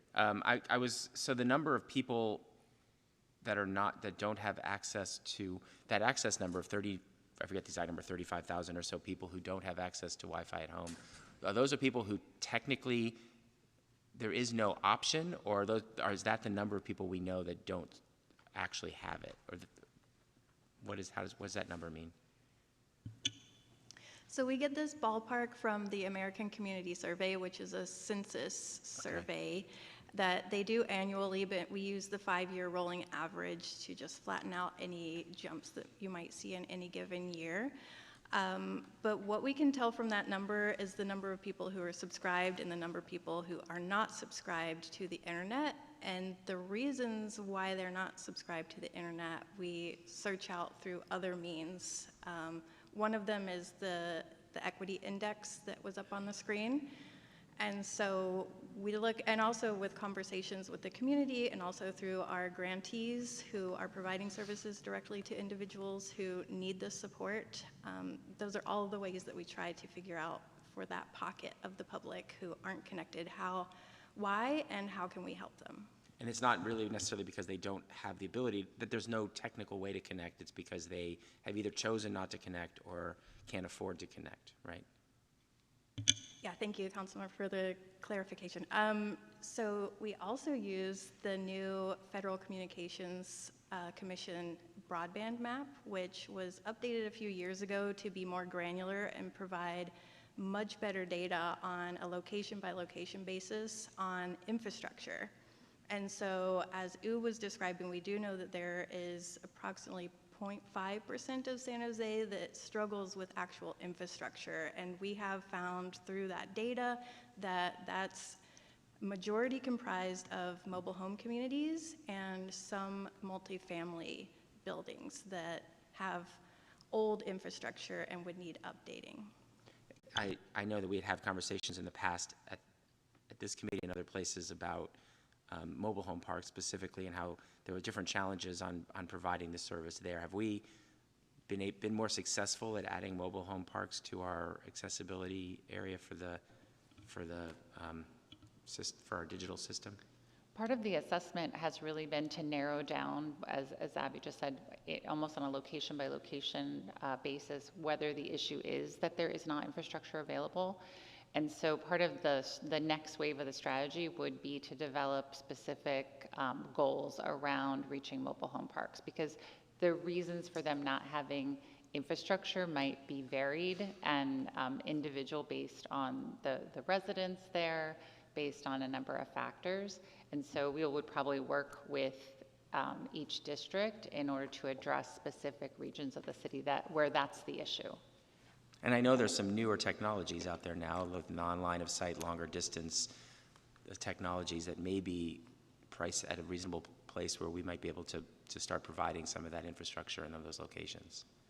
And also broadband that's not dependent on the traditional, like, sort of fiber right, wired no fiber, model, right? No, so there no fiber are, and no we're line of definitely sight. Those are the looking two at those other limitations. options. Yeah, okay.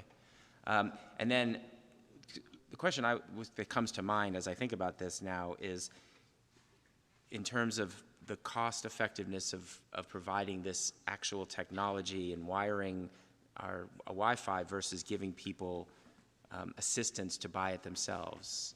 Have we done some analysis on the trade-off of whether a program where we're providing people directly with financial assistance might help them get access?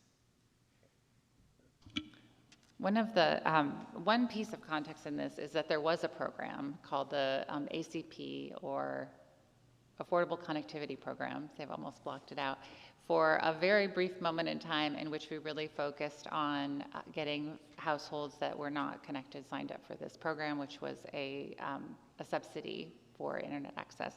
And then the funding was taken away quite quickly, and so we had to transition out of that program.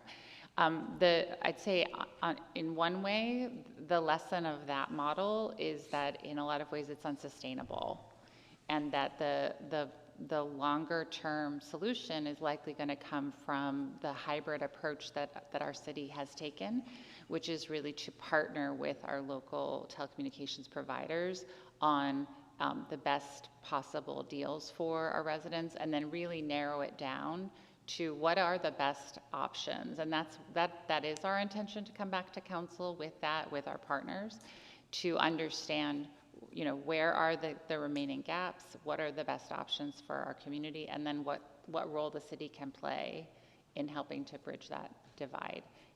If you guys have anything else. I think the only other thing that I would add is that the current community Wi-Fi network is of course funded by the Eastside Union High School District Technology Bond. And so those funds, that is the funding source, and there is no like funding source, and that funding source cannot pay for subsidies, right? So we do have, we do see a strong correlation between actual subsidies to address cost. We know that the ACP worked. We know that our community benefited from $1.1 million each month in internet access through the ACP. And we don't have a sustaining funding source, as Jill said, and our current funding source cannot be replicated for that purpose. Yeah, thanks for that clarification, Ann. That makes sense. I guess that's it. Unfortunately, I'm not going to be. I don't think we should be too optimistic on relying on the continuing federal grant, particularly on something called the Digital Equity Grant, since the word equity is not allowed in any place where federal funding will come. So we might have to rename it if we are going to search for funding. But I appreciate the report, and thank you for all the great work. Got to be careful renaming it because then won't be in the news, but we'll see. Councilmember Candelas, you had your hand raised? I did. Okay. I'm sorry, I pressed the button too early.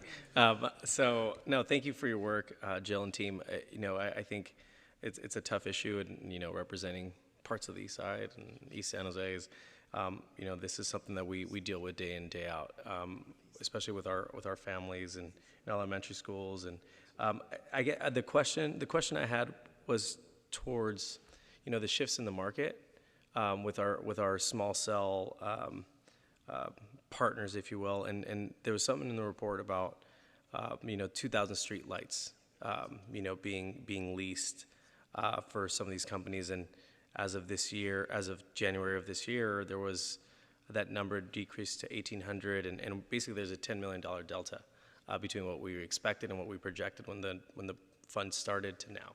And so, you know, what kind of strategies are we thinking with regards to being able to reassess and or seeing if there's other telecommunications, because I'm assuming we went through an RFP and this is who we got, and they're not able to fulfill their commitment, to be able to reassess that or to pivot away from that? Are we exploring that? Yes, we are exploring that. These actually are not RFP-driven relationships, since this is just supporting the build-out of private investment of dollars in the city. The agreement is on supporting their permitting, expediting their permitting, and having a lease agreement process for them to lease space on the streetlight poles to put their equipment up. The market difference, the change that happened a few years ago in terms of the market, is that small cells, and I'll try to not be too technical, but small cells that are in the 5G range don't propagate their signal very far. And so a few years ago, there was a switch from focusing on that technology to a technology that is in the mid-band. So 5G is high band, primarily on small cells, and then there's a mid-band that propagates much further. And that's what you typically see on the large towers or on a rooftop. And so the shift was to focus more on investing in those assets rather than small cell. Over time, because technology is always changing, we're in 5G, we're gonna get to 6G, to 7G. This may come back that there is the need for going onto streetlight poles more and more, but for the near term, in the next 5 years, the focus we expect to continue to be in that mid-band and on those different technology types. We also, though, are seeing fiber pick up as a top priority. And so when looking at how we might reshape our partnerships, and all of our partners are on board with having these conversations, is to look at where is the market taking them, where are the community demands taking them in terms of their investments, and how can we reshape the existing agreement around where we're both headed now, what the community needs are now, what the city needs are now, and what their needs are now. Oh, wonderful, and great, and I'm encouraged by the thinking that the shift in our thinking to be able to adjust given the conditions of the market, and I also saw that, you know, there are things that we're looking at, while the grants on the federal side may not necessarily be there, but state, regional grants, and then also the fundraising piece is also critical to that. So, but yeah, keep up the good work. I'll move acceptance of the staff report. Second. Perfect, thank you. All right, thank you so much, Councilmember Candelas, and I believe next is Councilmember Campos. Thank you, Chair, and thank you to our staff at the library who is doing incredible work to really move our entire city towards stronger economic mobility and prosperity in every neighborhood, which I think is incredibly important, knowing that we live here in the Silicon Valley, and that's kind of the expectation that folks from around the globe have, is that when you are here in the Silicon Valley, your opportunities are endless, and we know that sometimes idealism isn't the reality that we're rooted in. So I appreciate all the progress and the work that is being made towards getting us towards that ideal world that we all want to live in, because it's going to be ideal not just for us at the city, but our entire community and region when we can offer true economic mobility, and so this digital equity program is incredibly important in moving us towards that work. My only question is about the location of the tech hubs. I didn't see a map, and I'm just curious where those hubs are located, and then what criteria was used in the site selection. I did read that low-income communities are prioritized. Are there any other criteria that aid in the selection of identifying a tech hub? Yeah, so I'll answer the second part of the question, which is the Tech Hub is the next phase of the Digital Inclusion Grant Program, which essentially goes through the same process of allowing for partners to apply for the program. And in doing so, they demonstrate that they are serving a community that is in one of our digital equity index high need areas. And it's often a specific community that reaches into one of the major barriers, such as language access in the home, sort of cultural access to computers and to connectivity. But so the locations were determined by the partners who were selected for the grants and where they are located. But we could probably provide a map of that, but we can list the names of them for you.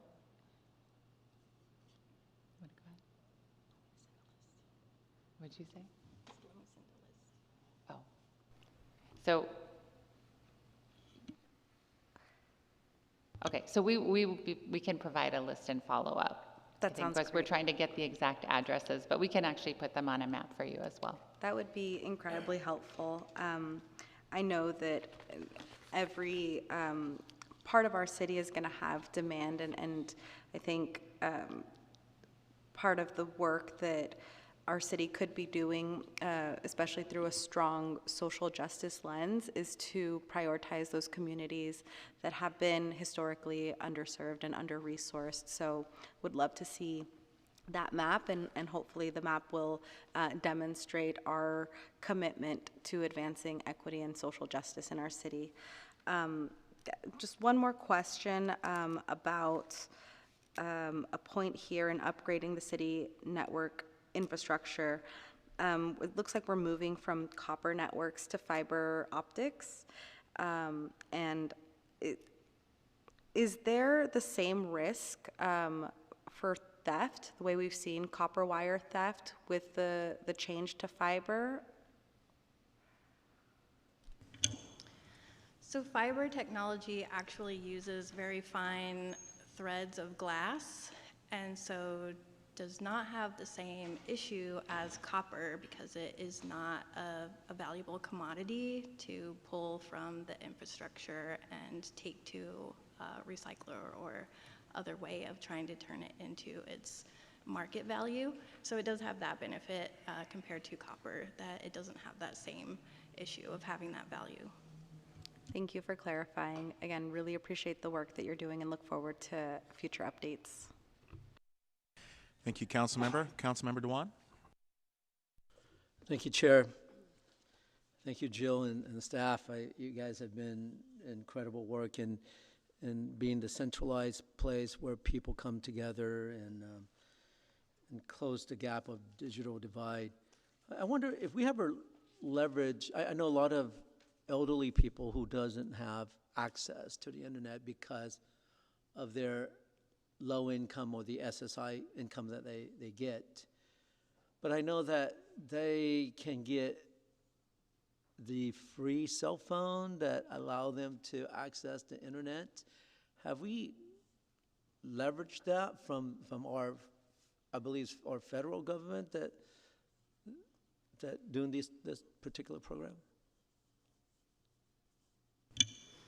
So I believe you're talking about the Lifeline program, which is a federal program that supports low cost and free service for eligible individuals. California also has its own Lifeline program that contributes an additional amount on top of a federal amount that could be applied to phone service, and it did also expand to broadband service. However, the eligibility criteria for that is quite tight, so it's quite limiting in terms of the number of people who can access that program, and the service options available through that program have a much lower service level compared to a market rate plan. So it's providing a service level that's very, very basic and actually doesn't meet the broadband definition that we've recommended or will put forward in the strategy to set as a baseline so that everyone has access to equitable service at an affordable price rather than opting for something that is going to be perhaps too slow for some of the day-to-day needs, especially as the economy and things that people need to do become more and more digital. Thank you for the answer. On your presentation, there are still 39,000 people who have, somewhat of a limited access or reliable access to internet. And you think it would be better if we, I see that you say $68 per month. With the funding we get, hopefully, with the federal, can we supplement that? Would be a better choice, or what are your thoughts on that?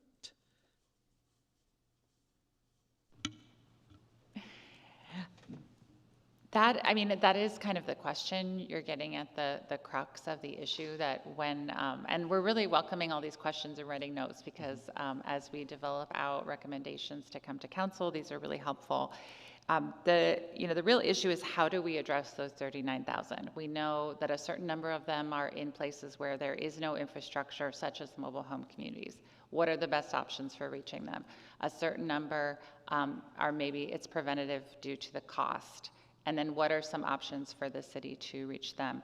And what's the best use of funding sources that we may receive? In terms of money that the city may receive, we will be looking for partnerships, ongoing funding sources that could help with the subsidized program. And the subsidized program, as Ann said, did work. But for instance, we subsidized 12,000 hotspots through the library because we had the opportunity with the ARP funds.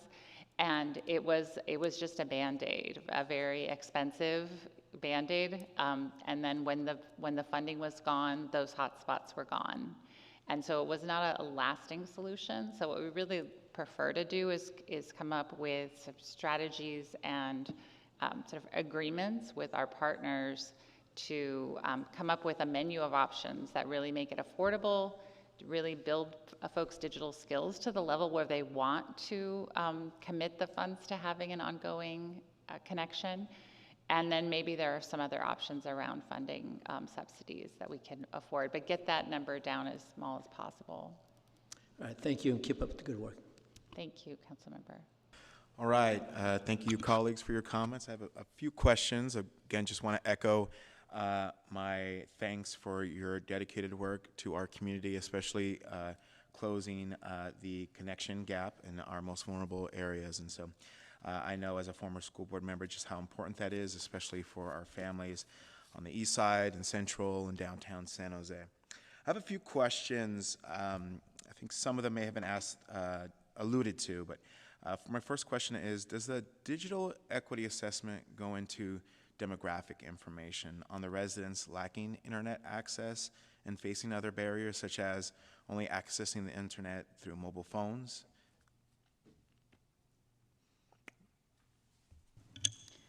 We do. In the larger report that will accompany the strategy, all of that data is expressed. Okay. So it'd be good for me to understand if this is coming from, you know, seniors or a specific community. So all that will be coming to the city council in the future report. Okay. Thank you. My next question is, does staff have any understanding of why San Jose lags in home internet and mobile speeds? Are there cities doing things that San Jose isn't? It's a really good question. I think about it a lot, and I talk to our partners a lot about this. San Jose is a very large city, and it is challenging to keep up with the network demands. And it's a very complex process for our telecom partners to continually assess that and to come up with their build plans and try to keep pace. So there's a lot of nuance to it, but basically the reason that I believe we still lag on the national level or compared to some of our peer cities is not that our infrastructure hasn't been well developed and that we haven't kept pace with putting more infrastructure out, especially on wireless. It's just that it is incredibly challenging to keep up with those demands. Okay, thank you for that. Thank you for that answer. In the memo, it says that the Digital Skill Building Pathways Program has served 700 in-person participants since April 2023 and reached over 13,900 participants via the online platform. Can you go into details about what the larger number means? Is this tracking full participants in the program, or is it just web impressions or something else? Sure, thank you for that. Yes, the larger number of those that completed the program virtually, we took that number from the number of page clicks and page, not just impressions, but actual click-through tracking onto the final completed page of the trainings. Oh, I see. So they've gone through the trainings? They've gone through the trainings. Oh, okay. All right. Thank you so much for that. Appreciate that elaboration. Then I have my question is very similar to Councilmember Campos's in regards to the tech hubs. What type of community organizations do you plan on or want to partner with in order to make this a reality? So the grantees from the Digital Inclusion Fund program or the original the grantees who implemented the first round of tech hubs. And I think the way we envision it is potentially continuing that model is working with, through a grantee process where partners can apply to partner with the city, and then they receive funds in order to make the tech hub open to the public a certain number of hours. Go ahead. The grantees in this round, Abby's going to look up the list because I'm sure I'm going to forget one. We have Sacred Heart, ICANN, and Vivo, several other entities that operate multi-service centers or have locations. One of the organizations, SourceWise, is actually operating out of the Roosevelt Community Center, specifically with classes for seniors. And I knew I was going to forget one, and I am.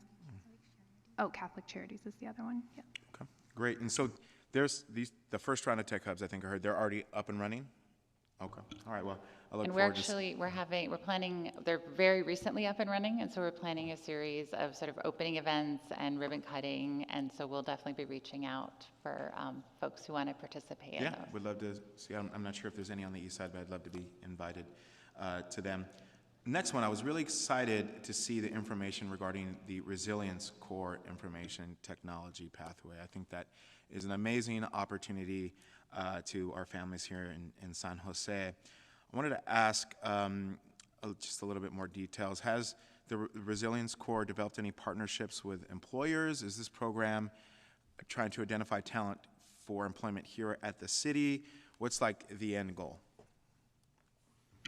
Thank you for this. I'm so excited to talk about this program. I love this program. It's only a month old, but we're really excited about it. So these 4 individuals, funded through Apple and PwC, they're currently going through industry certifications right now. So one of them is an Apple certification. There's some interest, and they're learning more about other certifications that they might have.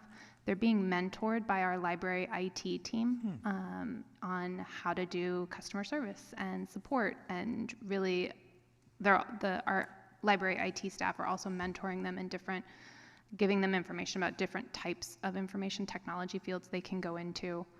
We weren't really sure who was going to be interested in this pathway to start, or which skills they would have coming into it. So now that we have our fellows and they're starting to understand more about what they might be interested in, from this point forward, through our partnerships with the foundation, we will start to identify employers and network opportunities for them so that they can either seek employment at the city, if that's their interest, or go into another specialized field with an employer.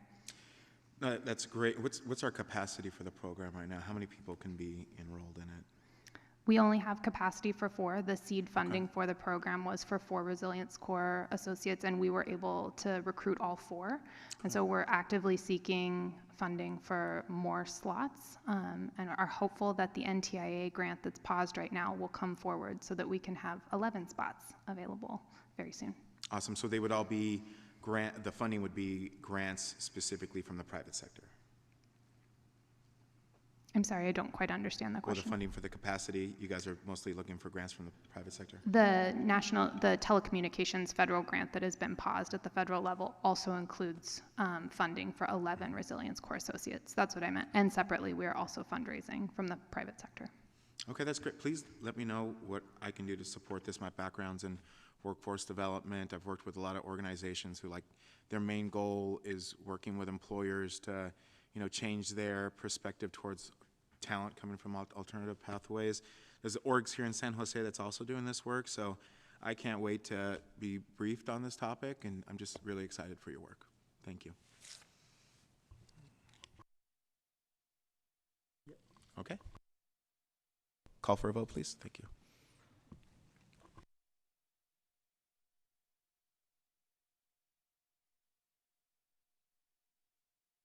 Thank you. Thank you. All right. Item number 3, Neighborhood Association Engagement Model Status Report, with a presentation from Olympia Williams. 7 minutes. Thank you.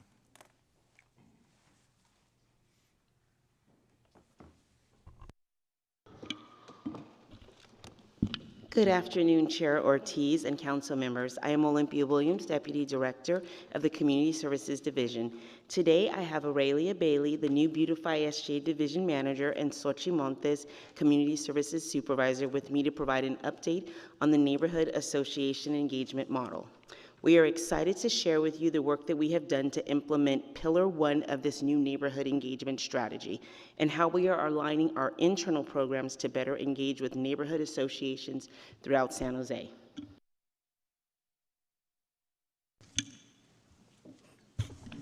Thank you, Olympia. Good afternoon, council members and members of the public. My name is Aurelia Bailey, and I am the Division Manager for Beautify SJ. So this journey began in April 2024 when the City Council took a step forward, adopting a new vision for how we connect with our neighborhoods. They directed the City Manager to sunset the Neighborhoods Commission. This prompted us to a new community-driven process to design a more effective approach to neighborhood outreach and engagement. We knew we needed a model that addresses the diverse capacities of our neighborhood associations, because we know some are thriving while others need more support. Our goal was clear: break down barriers to participation and empower all neighborhoods to connect with the city.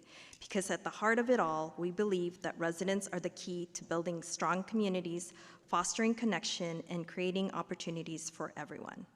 So last year, we worked with neighborhood associations to design this new approach. And as a result, our neighborhood engagement strategy rests on 3 pillars.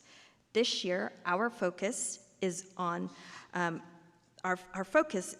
what we can do with current funding. we're launching the foundational model, which includes our quarterly neighborhood association forums. These forums are hubs for residents to connect with city resources, share best practices, and engage in two-way communication with city departments. And of course, we'll continue our annual neighborhood conference this fall, which my colleague Sochi will actually tell more, we'll go over more shortly.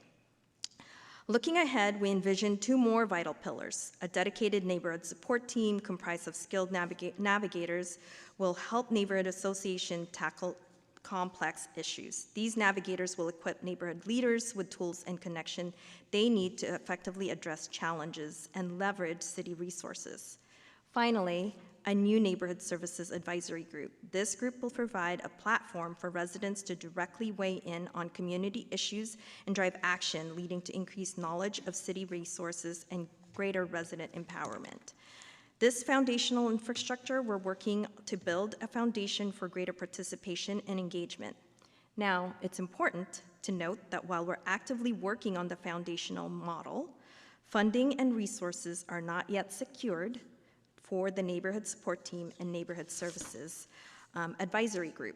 But we believe in this vision. We're committed to working with all of our neighborhood associations and the broader community to grow, sustain, and expand this model in years to come. So like I mentioned, we've been working hard building the first pillar, strengthening our relationship with neighborhood leaders through our neighborhood association forums.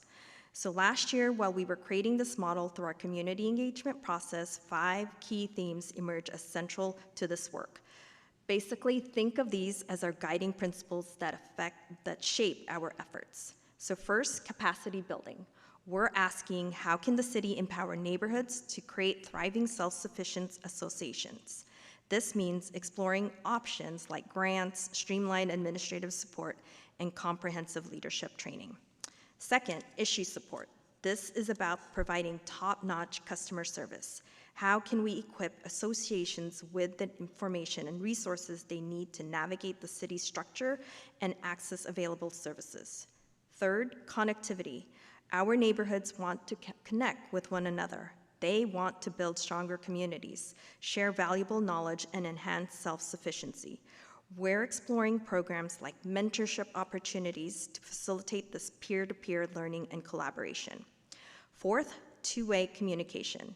This is the heart of our partnership. We're committed not just to clear and effective communication from the city, but also creating a reciprocal channel so we can truly listen and understand the needs of our neighborhoods. Finally, advising. We're developing a clear process that will allow associations to directly provide recommendations to the appropriate channels within the city, whether that's a specific department or the city council itself. This new model has already given our team the opportunity to engage with resident leaders in solution-oriented conversation and foster productive discussion between community members, city officials, and staff. It's about working together to find solution. The shift also has allowed us to better align resources for greater impact. For example, our Project Hope program, which focuses on supporting neighborhood associations in underserved areas, has now transitioned to the neighborhood engagement team. This will help us increase overall neighborhood engagement efforts and ensure we're reaching all parts of our community. So now I'd like to turn it over to Sochi, who will share more details about our foundational model and some next steps. Thank you, Aurelia. Good afternoon, members of the Neighborhood Services and Education Committee. My name is Xochitl Montes. I am the Community Services Supervisor overseeing the Neighborhood Engagement Program under Beautify SJ. As Aurelia mentioned, much of our work under the foundational model has focused on coordinating training sessions and forums.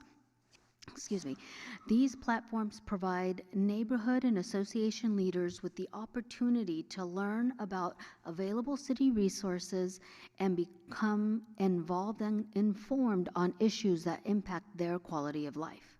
By hosting quarterly forums, we facilitate the space where community leaders can also learn from one another. We firmly believe that every neighborhood leader has both knowledge to share and challenges to learn from.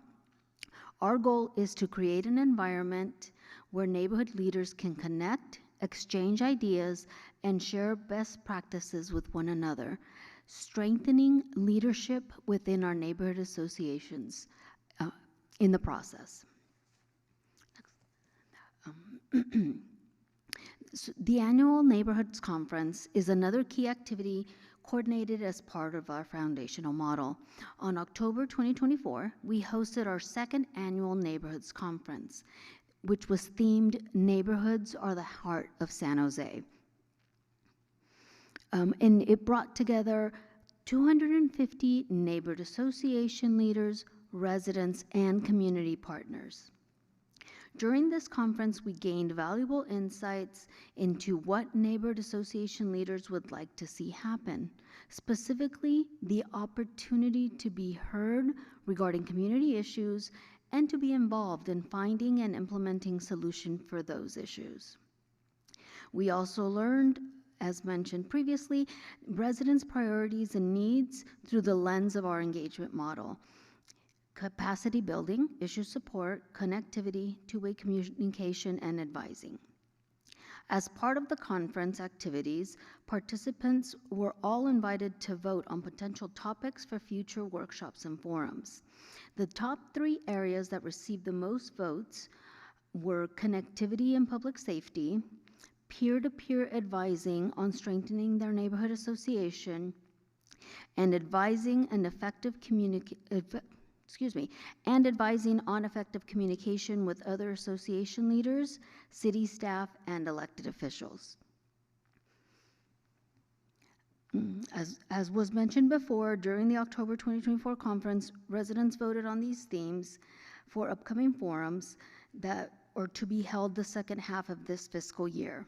On January 25th, we hosted our very first leadership forum, Neighborhoods and Street Safety, with 70 of our neighborhood association leaders present. This forum brought together San Jose Neighborhood Association board members, Department of Transportation, and the San Jose Police Department's Bureau of Field Operations, or BFO. That day, we were joined by all 6 BFO captains, along with Deputy Chief Brandon Sanchez, for an opportunity for an open two-way communication session to discuss community safety issues and the support requested from San Jose Police Department. And I would like to take this opportunity to give a very special thanks to Deputy Chief Brandon Sanchez and the BFO captains for their participation and for helping being part of the facilitation to this important forum. Our next forum will take place on March 22nd, and our next forums will take place March 22nd and early June. During the March forum, we will host a coaching sessions where resident leaders can learn from one another. We firmly believe that everyone has something to teach and everyone has something to learn. This session will allow neighborhood leaders to share what has and hasn't worked well in their neighborhoods, and learn from successes and challenges of others. For our June forum, we will focus on advising resident leaders on best practices for communicating with city officials and elected officials in order to successfully complete their neighborhood association goals. And so our next forum will be held on March 25th. I apologize. It's March 22nd, at the Seven Trees Community Center. We will be sharing our event flyer with more information with council offices, so that you all can encourage your resident neighborhood association leaders to register and attend. Now I'd like to pass it back to Aurelia. So looking ahead, we are incredibly excited about this neighborhood engagement model and look forward to partnering with all of our neighborhood associations.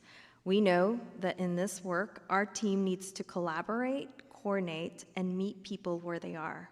With that, this ends our presentation, and we'll take any questions you may have. Thank you for your presentation. Do we have any public comment? All right, opening it up to comments from the council committee. Councilmember Campos. Thank you, Chair.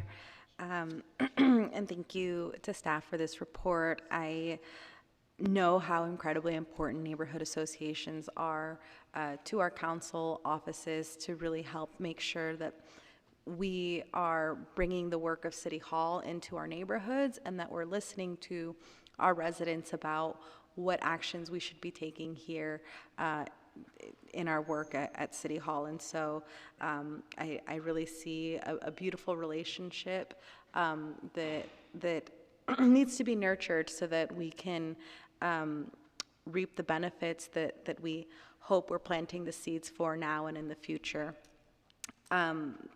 My district has many neighborhood associations with varying degrees of confidence in leadership and confidence in how they can access the council office and City Hall resources. One of the biggest barriers that I've seen for the neighborhoods in my district that have highest need is language barriers. So I'm curious, as you are looking at this model, has staff identified any gaps in providing services to neighborhoods that have predominantly monolingual, non-English speaking communities?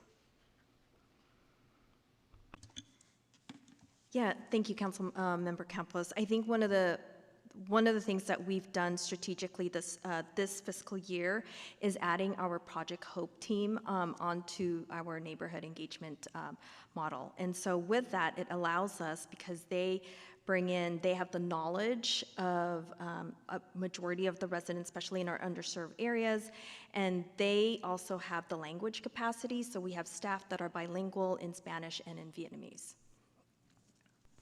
Thank you, and I appreciate you bringing that up because I've seen the testament of that work in District 2 with the Roundtable Neighborhood Association and how having representatives from Project Hope there to help not just facilitate the meetings but help ensure that the meetings are actually happening, and then connecting back to City Hall with what work still needs to be done and making sure that we're tracking progress on that. One of the things that is incredibly important, though, is that we have investment in interpretation and translation services as part of the model framework because, again, drawing from this experience, if we have roundtable leadership that wants to be part of the larger District 2 Neighborhood Leadership Council, then we're going to need to make sure that they can participate fully in those meetings as well. And so what resources is the city planning to provide so that this essential work can be done? Thank you for the question, council members. So for all of the events that we host, meaning that the city hosts for our neighborhood forums or conference, we make sure that we provide translation. We've also worked closely with a lot of our district leadership groups in asking them to help out with any translation that they may be able to provide. As you've discussed or alluded to, it is cost prohibitive for some groups if they don't have someone who can translate for Spanish, Vietnamese, and sometimes even Chinese. So that is some type of resources that we try to identify if we are able to support a neighborhood leadership group because they need those translation services. We do try to absorb that cost and help out where we can with in the Beautify SJ budget, but it is something that long-term we would love to have additional funds that would be set aside specifically for that ongoing translation, especially at our district leadership group in all district leadership group meetings. Thank you for saying that and acknowledging that it is a very real need that we have for our communities, because right now my council office is working to fill that gap. And just because it's a priority for me doesn't mean that this is going to be a priority for the next council member. And so I want to start to lay the foundation for what standards we're setting and making sure that everybody's able to participate regardless of who the elected person is representing that district, and that this is a city value. And actions speak louder than words, right? So making sure that we are putting the resources into the communities to make sure that we are achieving those goals and those desired outcomes that we have for our city is incredibly important, so thank you. And my last question is noting the community's desire for strengthening neighborhood associations, and I think it mentioned here opportunities for capacity building. So how are we building in succession planning? Because we know that eventually folks' lives change and the time that they can dedicate to these community services fluctuates. So how are we being proactive in doing outreach to new members and then helping build up their leadership capacity and paying particular attention to our young people who many times don't feel themselves seen or represented or heard in these spaces? And very much so, we need to be listening to them and what needs they have, because that's going to drive the way that we do our work, not just thinking about today, but the future, whether it's tomorrow, 30 years from now, 100 years from now. So can you please let me know a little bit about how we're building succession planning into this and building up current and future leaders? Yeah, so I think we're starting with our quarterly forums. And so starting to identify and work specifically with our neighborhood leaders. We know that one of the biggest barrier, or not biggest barrier, but one of the biggest things that they're encountering is how do we build the next bench, or who's gonna come after us. And so as we continue to build this neighborhood engagement model, we also want to make sure that we are mindful of not just reaching to our neighborhood leaders, but ensuring that we are working with all of our neighborhood associations, and that includes also our partners, such as our community-based partners that already has a lot of our residents built into their programs. So we need to make sure that we're connecting with them, whether it's our Si Se Puede Collective or our community who has those promotores program, to make sure that the residents that they're already the people that they're already serving are already in these communities. And so our team needs to make sure that we're connecting also with not just the neighborhood leaders, but also our community partners. Thank you. I think that proactive work is incredibly important, because many times I found neighbors didn't know that neighborhood associations existed or were a thing. And so tapping into those trusted community partners who are going to help bring neighborhood associations to light for folks who otherwise would not have been able to take up that opportunity is incredibly important, and diversity is incredibly important as well. So making sure that we are tapping into a robust well of diverse community partners who are going to bring true, well-rounded perspective from every background, every neighborhood, every culture and community in San Jose, to be able to advocate for what their neighborhoods need, and to advocate strongly, because we know that there are those neighborhoods who have really been able to flex their relationships with City Hall and elected leaders, and there's those neighborhoods who allow their neighborhoods to go by just with what they have, because they don't know that they can voice their needs and their concerns for something better. So it's always incredibly important that we take that extra step and are proactive in doing outreach to those communities who are going to benefit greatly from understanding the power that they have to advocate for their neighborhoods, even when oftentimes maybe they don't feel like they have a lot of power. So I think it's our role to help show them and demonstrate that we care and that we're listening and that we want them to be leaders of their communities and for our city. So thank you again for the work you're doing, and hope to collaborate further with you all. Thank you, Councilmember Campos. Appreciate your comments. I agree. It reminds me of the old Strong Neighborhoods Initiative and the work that was done previously to cultivate neighborhood leadership and prepare that bench. Unfortunately, that program dissolved, but who knows, maybe if we have a good budget year, maybe that's something that we could look into, you know, strengthening this model to see if we could extend and recreate some of those programs that I know worked very well. I think that's how we got a lot of our neighborhood leaders like Danny Garza involved, and so those are gifts that keep giving. I believe we already had a motion, so call for the vote. Did we have a motion? Oh, somebody got some motion then. I'll move it. I'll second. All right. Thank you.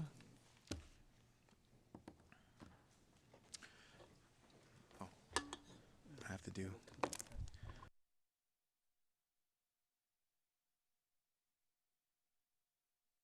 Open forum?